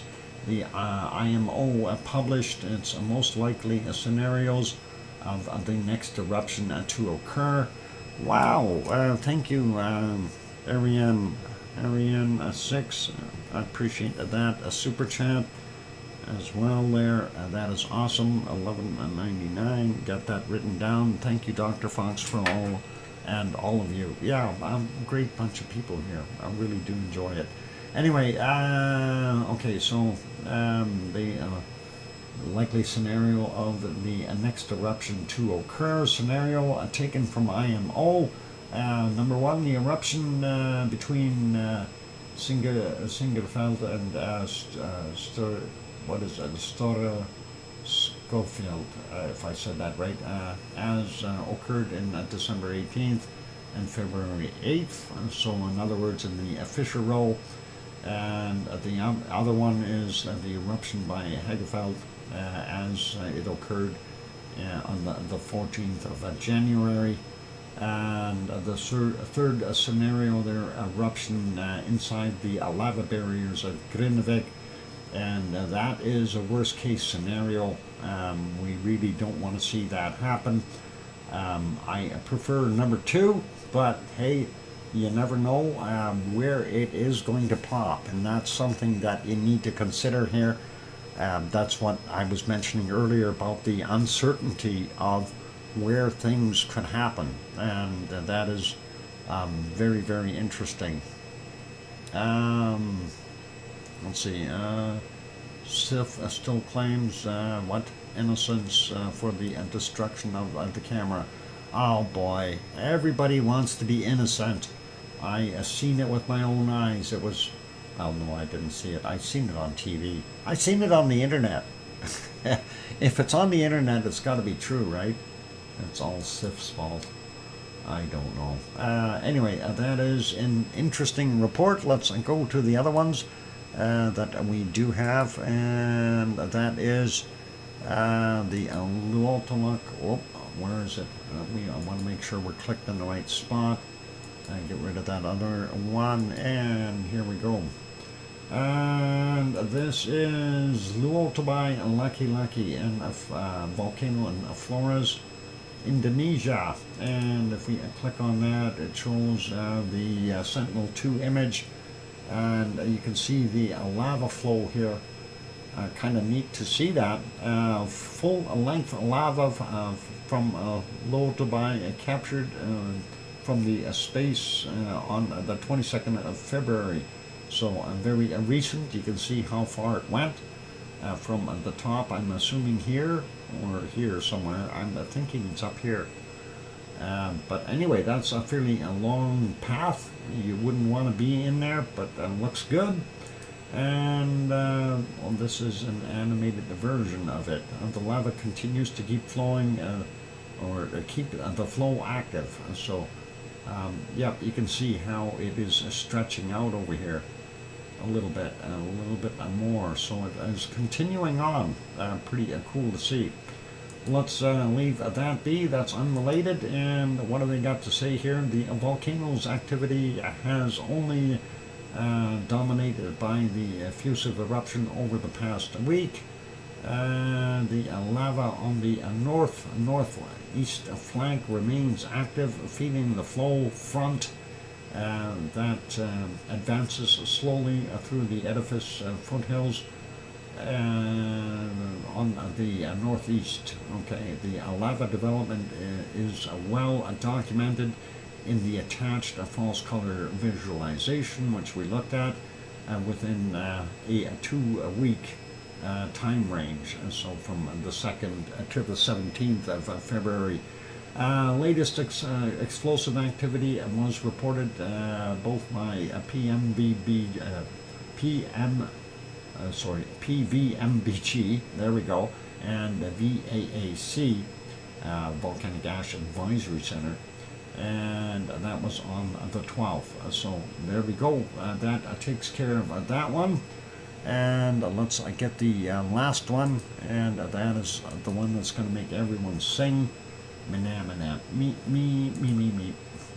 Anyway, sorry, I had to do it. Manam volcano, Papua New Guinea, incandescence in both craters visible from the satellite. So let's look at that shot. You can see, yeah, there and there, and looks like, look at the lava flow off of this island. A nice flows here. Looks like it did flow all the way down. That might have been a nasty flow here coming down Lahar or something, possibly. But this definitely looks like lava, slow lava descending. Pretty cool stuff. If we're on, oh, hang on, oh, yeah, we're on the right place here. Just had to make sure I'm still working. Visualization depicts the activity in the crater November 15th to the 23rd of February. So, yeah, they're both busy, and you can see there's two craters there, these two. So that is very interesting, a double header, pretty awesome. All right, let's see, is there more stuff? Manam, there's Manam's volcano, and unfortunately that's a little too small to see, but that is where it's located, just on the edge there of Papua New Guinea. We'll look at that later. But anyway, let's see, anything else? Nope, unrelated. That is Mount Etna. Yeah, lava. I like lava. All right, real quick look here. The volcano remains active. The latest satellite image from February 23rd revealed a strong glow in the southern summit crater. This could reflect a new batch of magma shifting inside the volcano's conduits, accompanied by a degassing. A second northern summit crater continues to be active constantly, meaning the detected a glow and near constant emissions of gas, water vapor, and suggested a continued rise of fresh magma. Both craters are active. Most observed eruptions have oriented from the southern crater. Okay, so that is cool, but that is what we got there at Manam. And of course, you're all singing Manam, Manam. Me, Manam, Manam. No, never mind. Sorry. I got carried away again. Putting it back here, looking at the time, it is just about time for another break. So, all right, is everyone singing that song? Gem T, good night, take care. No, who's leaving? Is it Gem? I don't know, I can't tell. I wasn't looking at the chat. Oh, it's Alba Girl. Okay, Alba Girl. Good night, Alba Girl. Get some sleep. My bad, I thought Gem T was leaving. All good. We got it. No worries. Okay, so well, it's a little too quick to jump into trying to get our new, I'm here. Okay, no worries, Jim. That's all good. It's all good. Yeah, I just had to see who it was that was going, but all good. We don't mind that. And wonky donkey, you behave. All right. Anyway, just about break time. And what we'll do after the break, we will go do earthquakes. I was going to do earthquakes now, but there's not enough time. There really isn't. Maybe we can go take a look at Hawaiian earthquakes. We can get that in. How about that? We'll do that for right now, and then when we come back, we can do the other earthquakes everywhere else. So a big island of Hawaii is the only place with action. You can see nothing out here. Oahu, Maui, all quiet. And Wonky Donkey says no. No what? He missed it again, Wonky. What did I miss? I missed something. What did he do? He's blowing kisses. And careful, don't kiss a donkey. They got bad breath, or so they say. I don't know myself. I've never gotten that close to a donkey. Anyway, 2.0 up there at 1914, 27.8 kilometers down for that one on the north side. Then one up here, northwest side, one up on top of Mauna Loa. 1.9, well, it's not really on top. It's 15.1 kilometers below sea level. 4:23 this morning for him. And then the ones over here, we have nothing over here in Kilauea. It's all quiet. Everything, and and you think back that huge swarm we had here. You thought you would have got something out of it, but nothing. Anyway, a few out here in the Pahala region. 2.3, 2043 yesterday at 28.4 kilometers down. This is a 2.3 from 1511 today, 31 kilometers down, and those are below sea level.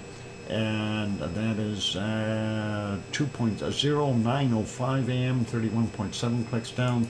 2.3 from 2:30 this morning, 31.8 kilometers down. 2.0 from 7:20 a.m.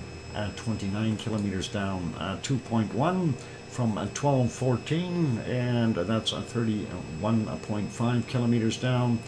And this one here, 2.6, looks like the biggest out of the works, and that came in at 15:06, and that's 31.7 kilometers below sea level. The other one is a 2.2 from 11:38 and 27.8 kilometers down. So that's it for Hawaiian earthquakes.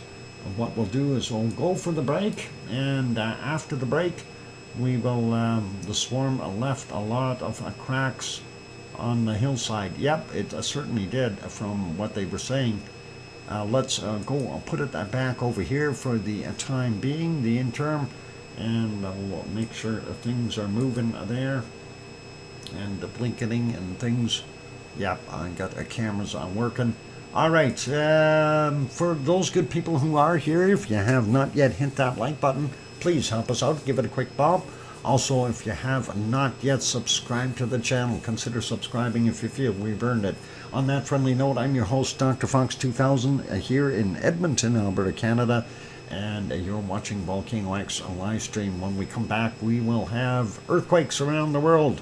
Here's some music. Keep smiling.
microphone is back on. Thank you for the welcome backs there from Dave.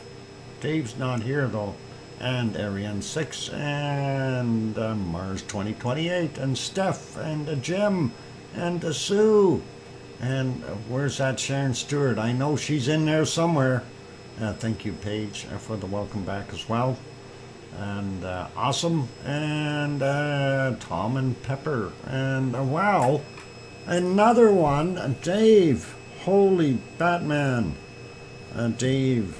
That, you know, for a guy who's not even here, you're doing a very, very bang up job throwing those super chats in there. And thank you very kindly. And that is awesome. Number 9. Is that how many? 1, 2, 3, 4, 5, 6, 7, 8, 9, 10, 11, 12, 13, 14. Oh, and what's that? The militia, what? Mischievous donkey says, Dr. Frank, okay, welcome back, Lava Lord. Hey, Doc, if I had not discovered this stream, I would still be a bored human.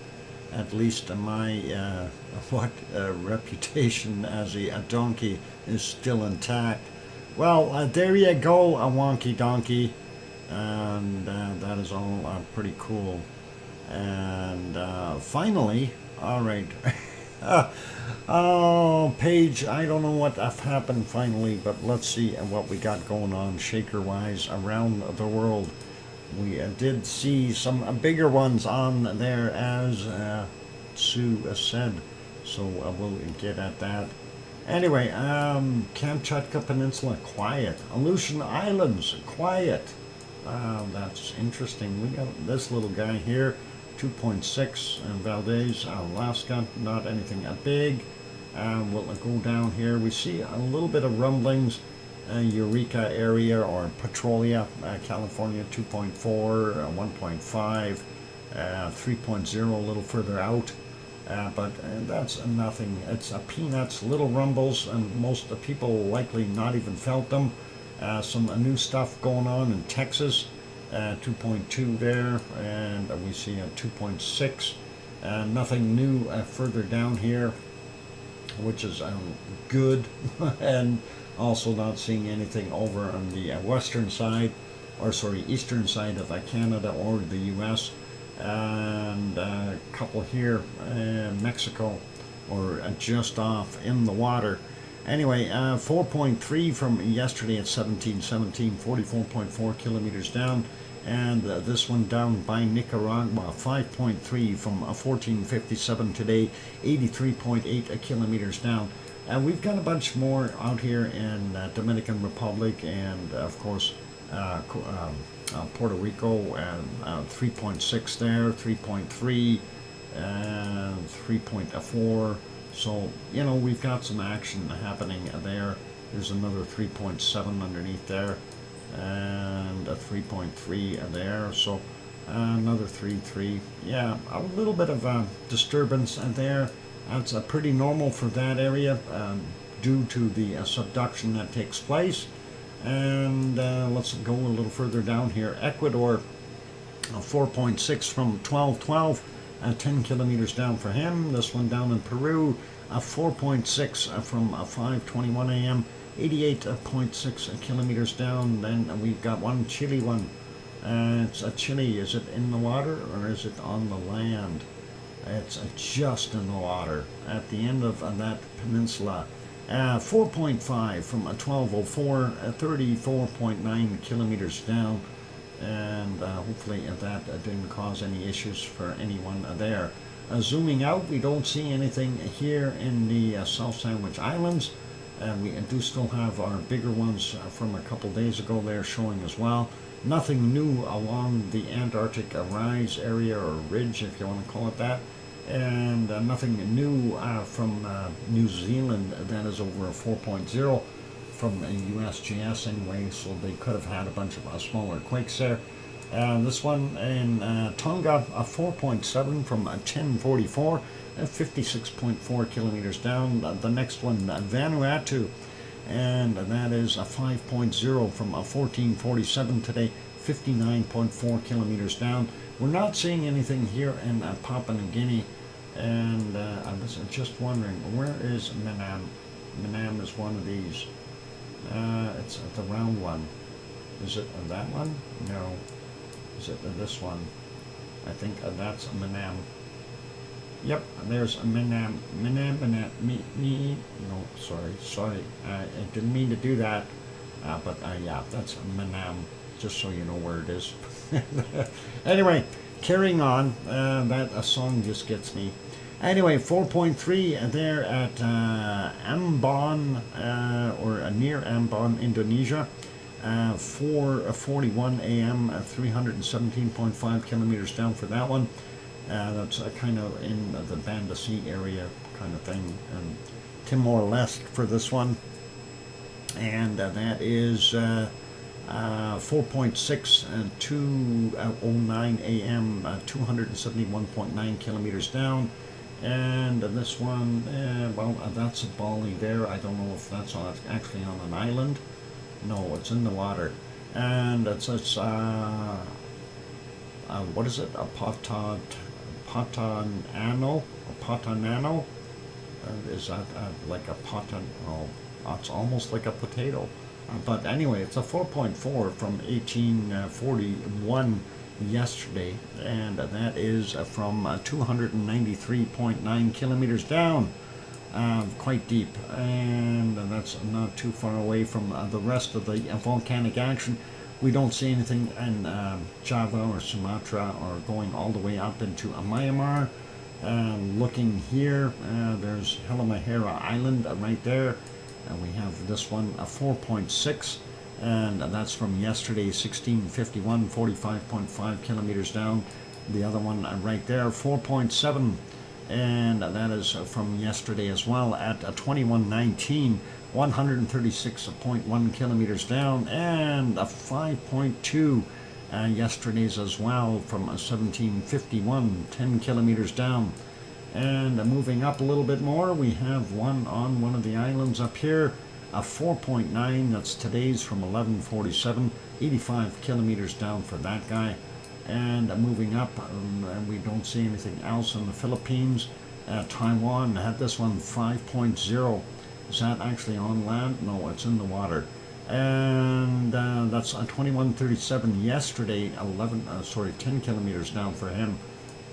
And moving on, we see this guy here, 4.8 from 43 minutes after midnight, 10 kilometers down.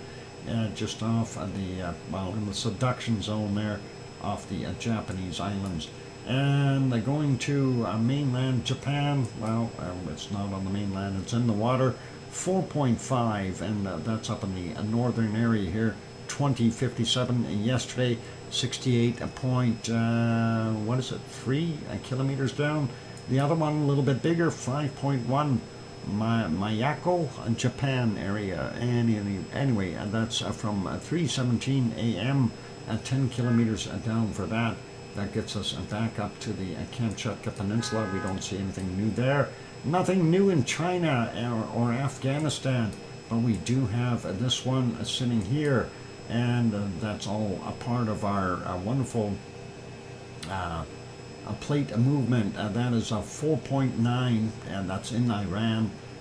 34 minutes after midnight, 17.3 kilometers down for him, and that is basically on the Arabian microplate. Of course, that in turn pushes the Anatolian plate, which goes over here and pushes the Aegean plate, causing earthquakes like this, a 4.2. And that is quite a ways away from Piggy, so I don't think she would have felt it, but it's probably closer to Athens over here than it is to Piggy over there on Kos. So that's what we got. Anyway, that is 4.2 from 1559, 7.6 kilometers down for that one. And that is about it for earthquakes. We don't see anything else happening, and hopefully we won't see too many shakers. They're always dangerous, just like volcanoes. Only earthquakes can be really nasty because you can't see them coming. Well, mind you, volcanoes, usually you don't have that much going on there. Anyway, I'm outside the dock beeping my horn. Why are you out there? Why are you being so annoying there, a wonky donkey? Well, hang on. A wonky, mischievous donkey. There, that explains it. Did the bomb not set on the earthquake? What? I don't know which bomb was going to set an earthquake. Who is, he has a Pepsi. Oh, a case of Pepsi. Ah, now we're talking. All right, I'll let him in. If he's delivering Pepsi, I'll let him in. He's packing it up the stairs, eh? Get it? A packing mule? Okay, never mind. Bad humor. All right, let's go over and take a look at our, we got lots of time, so we can take a look at our SO2 for around the planet. And we'll get onto that empty screen here and type in windy.com. And we'll go over there. And we can see it is a -3 here. And we're supposed to get snow tomorrow evening. And look at that, -13 on Monday, -17 on Tuesday. That's a bad weather report. I don't want to see that. Anyway, there we go, SO2, and we'll zoom out. All right, so a real quick look. We're not going to spend a lot of time with it, but looking at, and we see most of the activity again over here from China and the Kamchatka Peninsula producing a lot of SO2. It is getting into Canada. It looks like Greenland is not that bad. Canada and the US, though, are getting a lot of it. And then we see a bunch here in Europe as well. Southwestern side of Europe, not that bad. Central America, yeah, Popocatépetl doing its thing there. And looking at the southern hemisphere, not bad at all. Really not overly large amounts of anything. Anyway, looking very quickly at the Kamchatka Peninsula, we have, of course, Shibboleth and Klyashevskoy and Bezimiany and Karimsky and Matnovsky on the peninsula, producing a lot of SO2. That is likely what's caused all of that. We'll probably see some more reports on who's actually erupting there. Now, some of that is also from this, whatever the industrial stuff they're doing over here. And then again from down here on Permashir Island, Ibiko and Chikarachi. Ibiko mostly, but lots of other SO2 coming off of China and some from our Japanese friends as well. Looking over here, very hard to tell if there's anything coming from Sheldon because of that plume going right over top of that area, so very difficult. And as you can see, Alaska and most of Canada is covered fairly heavily with SO2. Yukon, Northwest Territories.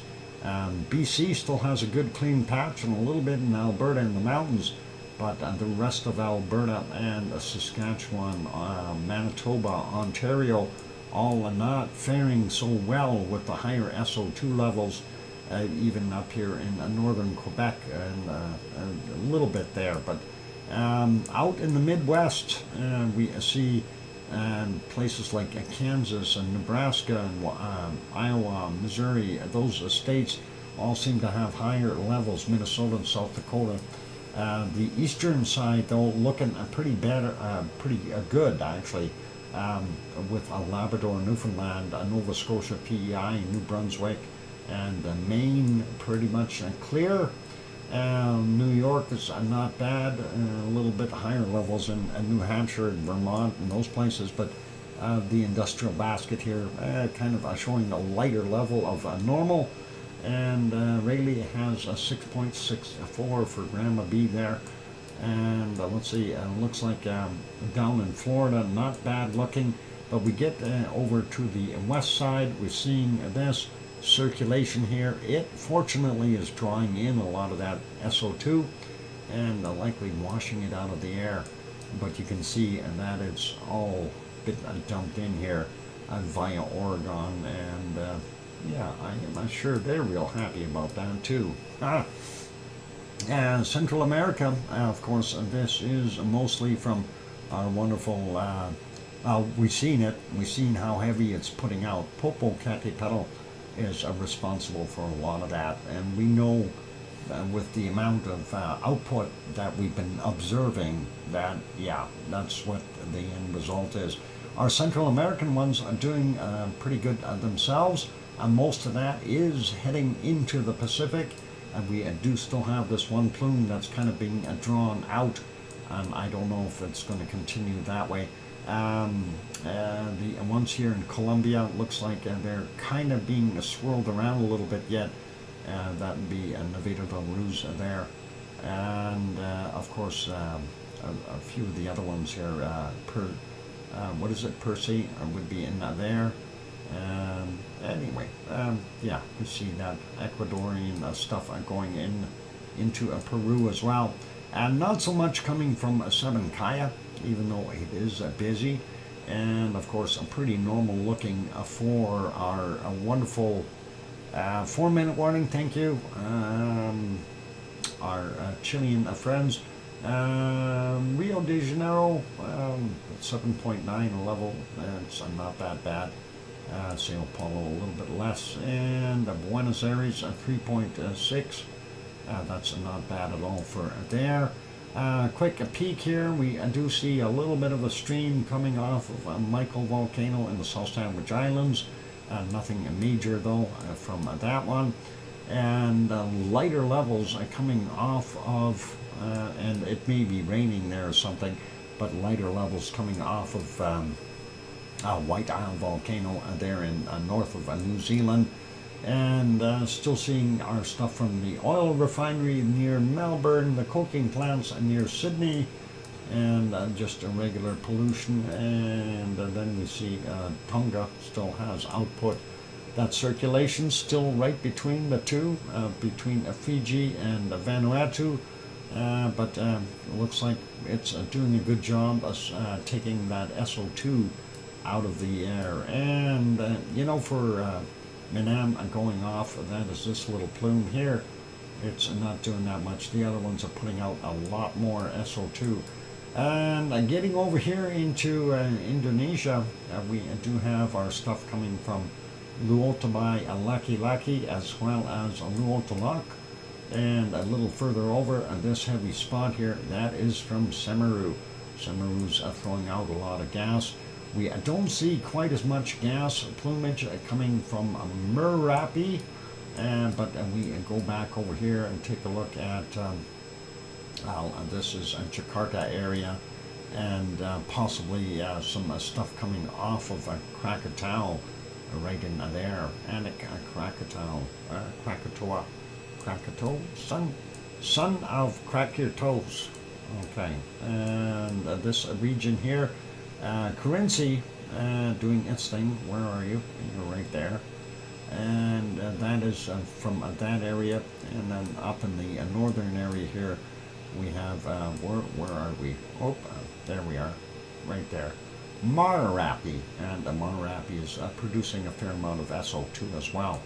And then, of course, up here in this region, there you are, Sinabung, and Sinabung is putting out lots of SO2 again.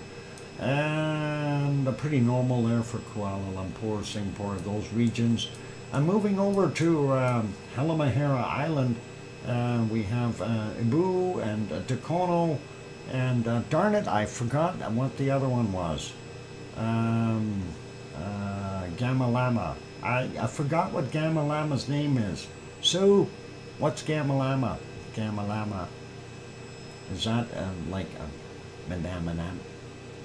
No, I better not. Manamanap. Gamalama. Anyway. Mariana's out here, still seeing a fair amount coming off of there. And then we have Mayon doing its thing here in the Philippines on Luzon Island. And again, they don't call it an island, they call it Luzon, because it's their mainland. Anyway, a Taal volcano right there as well, and it's producing a fair amount of SO2. Same thing goes for Manila and some industrial stuff up there. Taiwan, a lot heavier with their industrial stuff. And here's our, well, we still see it. It couldn't have exploded too much. That is Suwanosi-jima, and it does have a little bit of a plume there. And we're seeing a plume here, and I know I'm going to mess it up, so I'm just going to say it's Obi-Wan Kenobi made this. This one up here is Sakurajima, and I know I'm going to get corrected right away. She's going to put that Kushi no Irabujima up there, and I'm going to say no, Obi-Wan Kenobi. Anyway, all good. I'm not seeing quite as much SO2 coming from ASO, even though it is still on the high, and we do see some extra stuff there. I'm wondering if that might be from there. Not very heavy levels there in Tokyo at all, which is really, really good. We are seeing higher levels here, though, around Osama. Obi-Wan, yes, Obi-Wan Kenobi. And that brings us back up to the Kamchatka Peninsula. And, of course, the industrial stuff here near Beijing and those other places in China. I'm not going to worry about them. And going over here, India, still looking bad, but not quite as bad as yesterday. And Sri Lanka's not so bad. A little bit there. Clear stuff, a little bit in Pakistan, but most of it is pretty heavy. And down here, we are seeing a little bit of SO2 here. I'm kind of concerned. Where is that coming from? That's Reunion Island. That actually looks like it's coming from the other one and just kind of being swirled around here with that low pressure system. And of course, South Africa, the gold smelting continues. And Democratic Republic of the Congo, Nyamuragira and Nyiragongo are doing their thing. And then we get up here and look at the Danakil Depression. Hardly anything coming from Urta Ale. And of course we see these heavy spots there. That is, of course, the oil refineries in Saudi Arabia, Iraq, Iran, and Kuwait, as well as other places, which we have just north of Cairo, and then in Lebanon, and then of course up in Turkey as well. There's a bunch of oil refineries. I'm not sure what's down here in Turkey, but they do have some. And looking at a 5.38 or just about 5.4 parts per million for a piggy, that's not that bad. And looking at what's happening from Mount Etna, most of that seems to be kind of stalling here because of the way the winds are blowing. So that is coming from Mount Etna and Stromboli. So that's all the combined effort in this region. And of course, with the stuff blowing back from the south here, it's kind of hard to tell what's going where. And it looks like Portugal, Spain, France, all looking clear. Actually, Holland is clear for the most part as well as Belgium and Luxembourg. And Germany is a little heavier, but nothing too bad. Denmark is looking pretty good as well. And light levels in England as well as Scotland. Wales and Ireland are looking better. North Ireland a little heavier. And then of course looking at what we've got up here in Norway and Sweden and Finland and up in Russia, very heavy levels.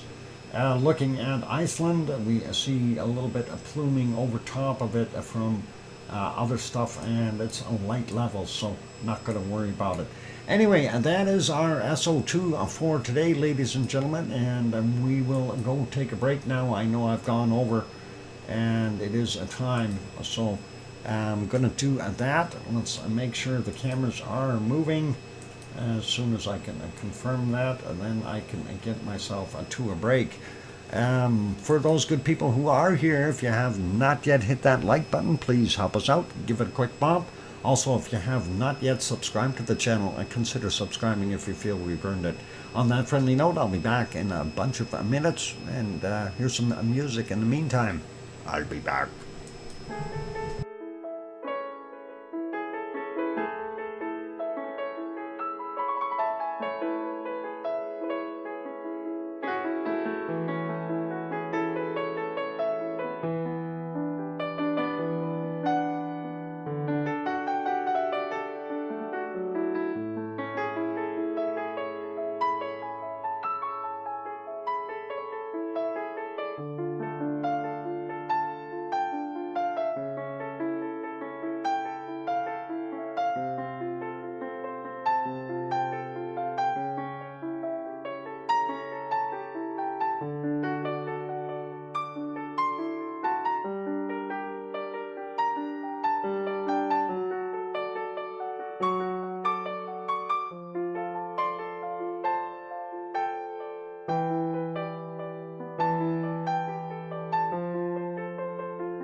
And there we go. That microphone is back on. Obi Wonky Donkey Kenobi.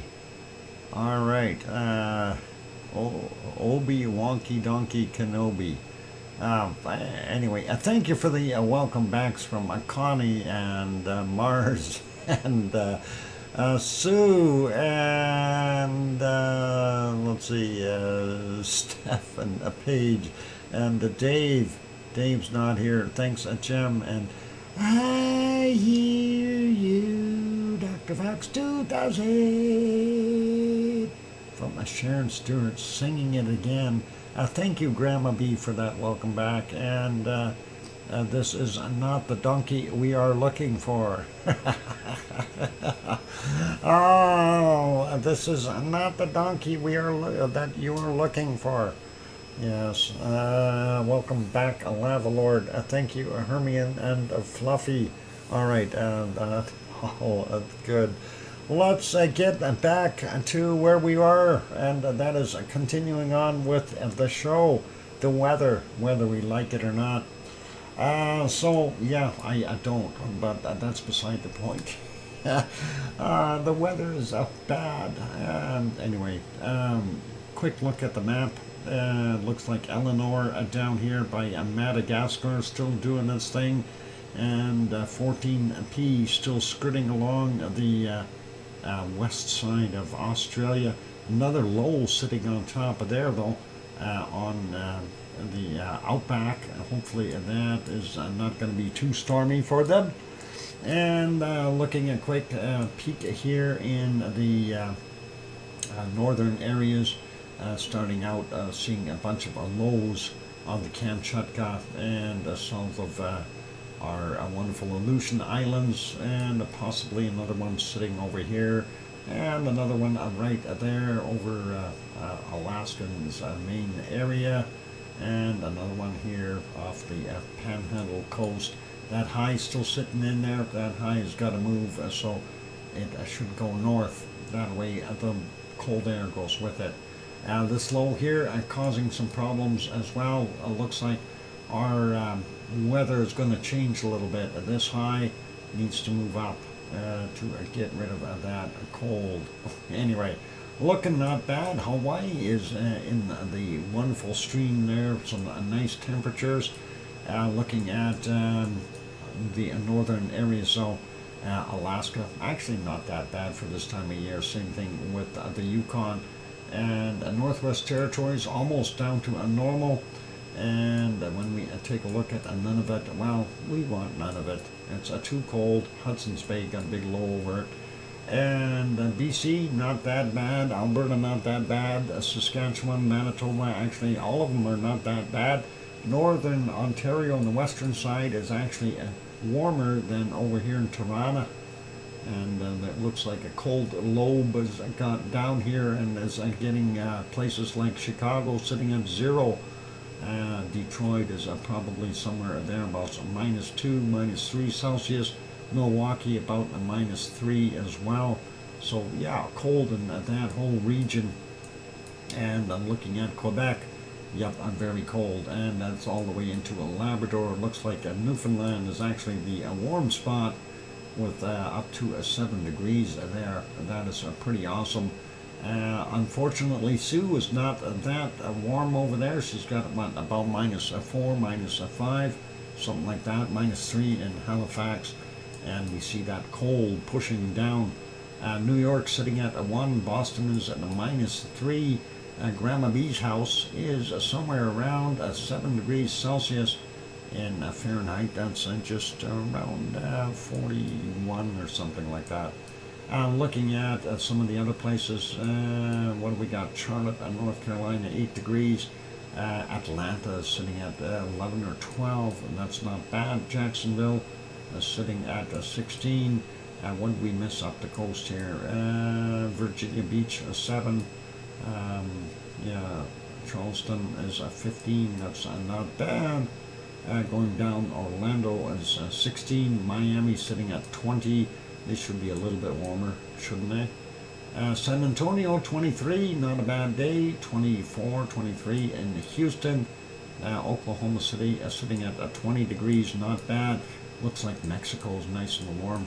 And it looks like the western side or west central area here in the Rockies is still very cold. California looks like it's warming up, and so does the west coast here. Portland 13, Eugene 12, Seattle sitting at about 9. That's not bad. And let's have a quick look here. San Francisco 18, Sacramento 20, up on the northern end of the valley. Redding sitting at 8. And Bakersfield down at 22 degrees down on the bottom. LA sitting at 24, and that is pretty awesome. Mexicali sitting at 27. Let's see what the Phoenix is, and we got 25 in the Phoenix. Prescott a little bit cooler at 16, and I don't even want to look at Flagstaff, 10 degrees. Anyway, let's go down into Mexico, and we see the Baja with temperatures up to 32 degrees in some places, and we are seeing some incredible temperatures here in western Mexico along that Baja, up to about 36 degrees in some spots. There's a 35 right there, and I thought I seen some 36s in here just a bit ago as well. So pretty awesome to see that. That means spring is coming slowly. There's a 36 right there. So they are definitely on the way up temperature-wise. And Mexico City is sitting at 24, 25, and 37s down here. Wow. Let's see, is there any 38s? Yep, there's a 38 in there as well. That's some awesome temperatures in Mexico. Acapulco sitting at 28. Cancun's only at 23 right now. Going into Central America, we see the western coastal area there, anywhere from about 29 to about 35 degrees, depending on where you are. 33, 32 there. And what is that? That's a Nicaragua. What's Nicaragua called today? I can't remember. And looks like a 32 there, roughly, for the highest temperature in Colombia. The jungly part is all 31s, 32s. Oh, there's a 34 in there, I see. So, yeah, I got some hotter places as well. Venezuela up to 34 as well in many places there. So, very awesome. Boa Vista sitting at about 32, 33, and that is likewise for most of the Amazon basin there. So definitely it's a jungle out there. Looking at where we got Guayaquil up here at 30 degrees, Lima, Peru sitting at 24. That's not bad. Getting over to Rio de Janeiro real quick, 26 there. Sao Paulo, 24, not bad day there. And we see up to about 30 degrees here in the junction point where Paraguay and Uruguay and Brazil, and so that whole area there in Argentina, of course. Argentina not quite as hot, so 38 is for what we've seen there in Mexico as being the high temp so far. Let's take a look at what we've got here. Christchurch, quite cool, sitting at 16 right now. Some of the places at 20, which is so bad. 23 up on the northern end of the island. Wellington at 17. Hastings coming in about 21. There's some warmer spots in here though. Let's see, Taupo with all its rain, 19 degrees right now. That's not so bad. And Hamilton sitting at 23. Auckland at 23. And let's see, up to 25 degrees up on the peninsula. Moving over to Tasmania real quick. Hobart sitting at about 17, 18. And looks like the west side is a little cooler than the east side. Melbourne coming in at 22. Adelaide sitting at about 24. And Canberra sitting at 19 there. Sydney at 22. And going up to Brisbane, home of Oz, at 24 degrees. And looking at the outback here, 32. I don't know, are we going to beat that 38 degrees in Mexico? 34 there. Well, we might. Do we have, yep, we just beat it. There's a 39 in there. There might even be a 40. Let's see, a 39 for sure. And that is a pretty darn warm. So, yep, Australia takes the cake again for the highest temperature so far. Looking out here, normal stuff. I'm surprised it's staying pretty normal there in Fiji. 28, 29 degrees there all the time. Same thing with Vanuatu. It looks like they're up to 30 up in the north here, but that circulation continuing. And quite warm in the area too. The water areas are warm as well. Always a warm breeze. Papua New Guinea pretty normal, and still fairly early for Indonesia. So temperatures are still a little bit on the low side, but hey, 26 in Bangkok still pretty darn nice compared to what we got here. 29 in Manila, moving up a little bit. Going look at Kagoshima sitting at 11 degrees. Big circulation off of the coast here, and that of course is drawing in some of that colder air out of the Yellow Sea and the Sea of China, and that is also drawing stuff across. I don't know, I won't say too much from Russia and China up top here, but it looks like it's pulling it in off of the Pacific and down into that circulation. Anyway, moving up, Sapporo sitting at about -7 there. Tokyo's about -5. Gets us back up to the Kamchatka Peninsula, down to about -32 in the colder regions, but oh, I just got a bing message. Let's see.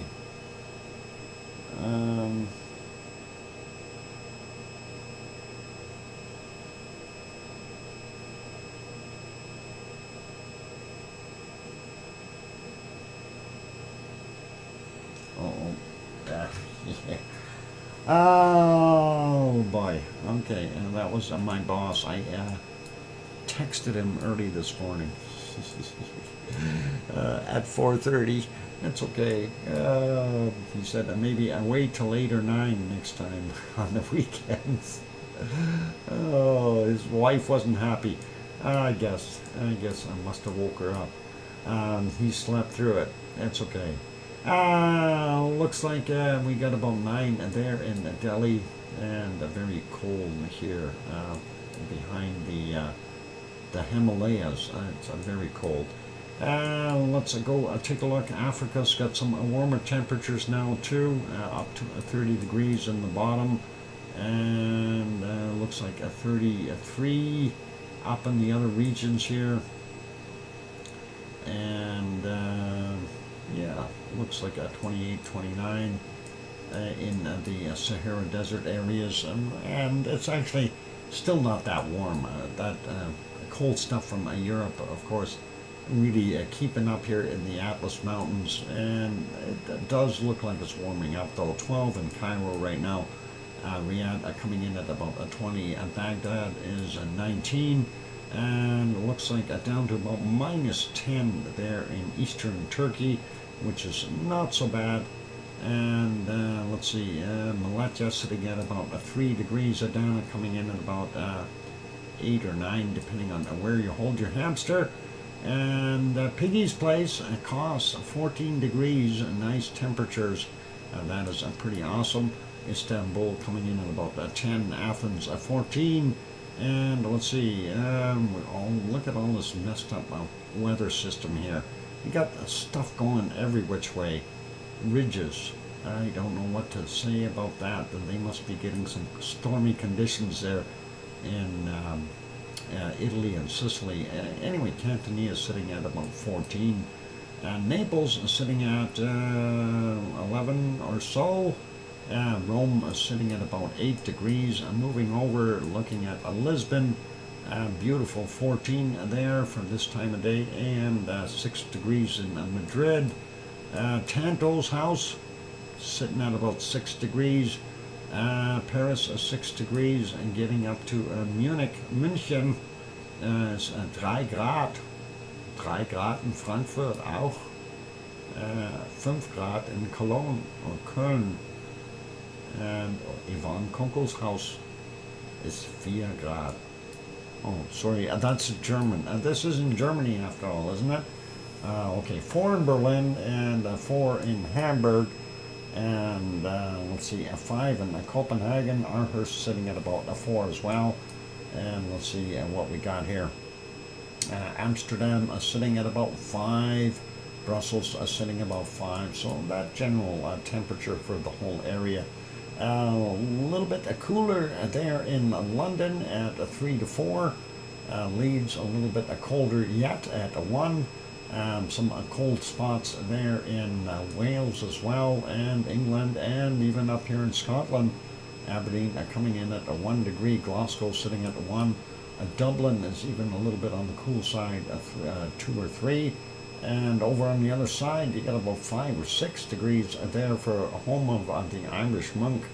Looking at up in the northern areas, I'm starting to see it get a little warmer in Norway, Sweden, and Finland. So that's a good sign. But that cold Arctic air has come back down to Iceland, and the certain conditions right now, this low being here, is drawing that cold down. There's another low sitting in here developing because of that, and this looks like a high that failed. Anyway, another low coming this way. We'll see what happens in the near future. Anyway, Grindavik is a little bit on the warmer side than the rest of the country. -3 there in Reykjavik, and oh, I lied, it's a -4 in Grindavik. I thought it was the other way around earlier. But yeah, we're still seeing some very cold temps in the ice fields and so on. So let's leave that there, and let's go find the cold temperatures on the planet. And this ought to be fun, right? A minus, what I see, a -62 there. I know there was a -64 in here I seen earlier, right there. I was looking for -65, but Sue used her whiteout and hit it on me. Anyway, I'm going to call it -64 there in Antarctica, and we'll go up here. Get it? Sue used whiteout? Never mind. A bad humor again. I know. It's a bad humor. Okay, -40s, and there's a -42. Yeah, you guys got to be weather related when we're talking that stuff. The coldest spot is in my heart. No, Pepper, I don't think so. Dogs don't have a cold spot in their heart. Maybe in different places, but not in their heart. I seen a -44 right in here. I think that is getting pretty cold. There's a -45. Let's see if we can spot something here that is maybe a -46. -45 degrees. There's more 45s, 44s. Oh, I see it. There it is. And there's a -46 degrees right there. Is there a -47? I don't think so. Oh, a dad's heart. Oh, Pepper, now I get it. All right, a -46 is what I'm going with there. Now, let's see what we can find in the very, very cold Canada, eh? There's a -45 already up here. And we got to find the colder temperatures than that. -45 and counting. Let's see what we got here. There's a -43, 44, no. There's a -48 right there. Pardon my cough. And -48. Let's see, do we have anything colder? No, I think that may not be colder. So we got -48. Looking for some colder stuff here, and I think the rest was too much purple. Purple's much better than orange, right? I don't know. I don't see that there. Let's take a look and pardon me, find some cold stuff in Alaska and see if I can find something there. I found a minus 34 right here, but we'll see if we can check around a little bit and maybe find an isolated spot. Minus 34 so far, so let's just check. Maybe we can see a minus 35 here. Minus 34, no, I think not. Darn it, I was hoping. But let's see, what about over here along the border? No border crashers. Okay, so, yep, a minus 34. Now to go find the cold stuff in Russia. And of course I like high temperature zones, or highs. They keep the cold there. There's a minus 45 already right in there. Need to find out what I need there. Minus 45 is so far. Let's see. Going down in some of these other places, and there's a minus 46 right in here. And we'll see if we can find something colder. Yeah, minus 46. And let's see, going down that river, there's some more minus 40 somethings. 46. And don't see anything colder right there. And there we go, minus 43. We're already in a minus 46, so let's see what else we can find.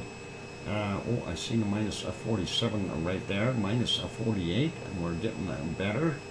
Minus 48. And there's more minus 47, so 48s. And that'd be up in this vicinity. And let's see if we go up instead. Minus 46 again there. 45, 46. Let's just cruise around here for a second. We already have a 48, so we'll see what we need here. I need to. Why is my computer not doing its thing? Minus 48 we got. I need to maybe zoom out and just do this a little quicker here. There's a minus 53 right there.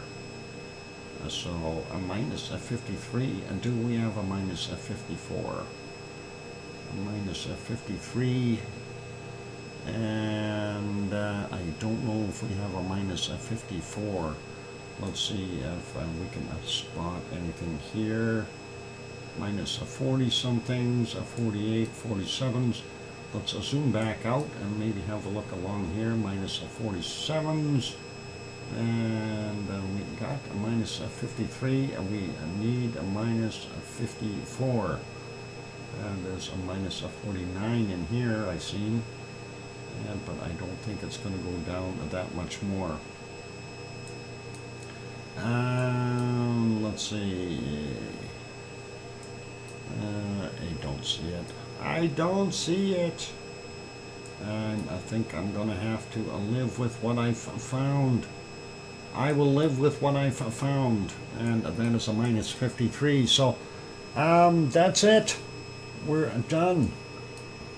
I don't know how I did. Where's the Sue's temperatures? I'm looking for Sue's temperatures. I think it's game over. Tied in Russia. I tied everywhere. It's an overall tie. Oh boy, well, that is interesting. I'm glad it's a tie. There we go. And yeah, I guess, and that is okay for now. Yeah, we'll do the tie. All right. Okay. That is it, ladies and gentlemen. So let's get it back over to Iceland, where we are anticipating the eruption. And we'll see what happens in our near future. Of course, we could have at any point in time. Sue said, I found Antarctica 64, yep, 46. yeah, it's an overall a tie there, Sharon. Anyway, and that's it for today, ladies and gentlemen. I want to say a big thank you first off to our moderators for our wonderful support, and thank you to all of them, and that's Arizona Snowman and Piggy and Sue and C&D Boy and Yvonne Kunkel and Gura and Siggy and Gary 24/7 Live, AZ Skies, amongst others. Thank you, moderators, appreciate that. Also, big thank you to the gift givers and the super chatters today. So thank you to Piggy and Sharon Stewart and Piggy, and then Dave and Dave and Dave and Dave and Dave and Dave and Dave and Dave and Yvonne Kunkel and Dave and Dave and Dave and Dave and Dave and Ariane 6 and Dave. Thank you very kindly, and I do appreciate that. That is very, very awesome, and I do appreciate the support, and that is really, really cool. Dave is the champion today. Well, Dave is always a champion. He's a good guy, and we respect that, and of course, being here, it's always good. So, thank you, Doc. You give up your free time to make us happy, and thank you. You're welcome, Jim. I try. And, yeah, sometimes things don't always work out properly, but yeah, we try for the most part. Keep everything happy and keep it a decent show, and, not stray down the garden path, if you will. And we try to avoid things like fear-mongering, etc.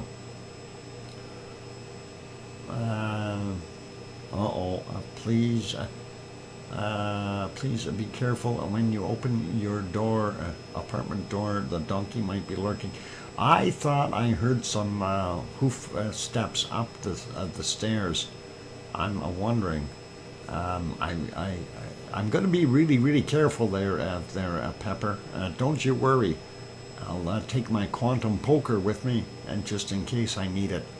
Not the broken one either. I'll get the good one. Thank you, Sue, for bringing that up. The VolcanoX live stream, and that's awesome. Thank you very kindly for doing that. Remember, tomorrow, of course, the stream again starts earlier, as it does on the weekends. Now, I am going to be working on trying to test some stuff out here to see if I can get the audio transferred over, because next week, of course, as mentioned before, I will be out of town, but we're going to, again, leave the stream running, since we can control it remotely for the most part. But I wanted to test out being able to put some audio through there. And if I can do that, I will try to have a show. I don't know when we can do that, though, because, when you're working out of town, you have to consider things like getting food and, resting up a little bit, this kind of stuff. So it's always not so easy when we do this. And we'll try to work with it. If we can do something, I will. We'll try it. Even if it's only for an hour or something per night or whatever. But that's got to go through the testing stages first. So let's see what happens. And hopefully everything will turn out well. Anyway, we'll leave it as that. Thank you, everyone, for being here. And we'll see you all tomorrow. And be good, take care of yourselves, be kind. Don't forget, in about 15 minutes or 16, 17 minutes, we'll be restarting the stream. And of course, our vigil of keeping an eye on Iceland will continue, because we are expecting something to happen. We'll see what our future brings. Anyway, take care, everyone, and have yourselves a wonderful evening, or a morning, or a day, depending on where you are on the planet. And on those friendly notes, only one last thing to add. Please, please, tell your loved ones that you love them tonight. for tomorrow is never promised. I'm your host, DrFox2000, here in Edmonton, Alberta, Canada. We'll see everyone tomorrow. Good night, take care, and oink oink!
you.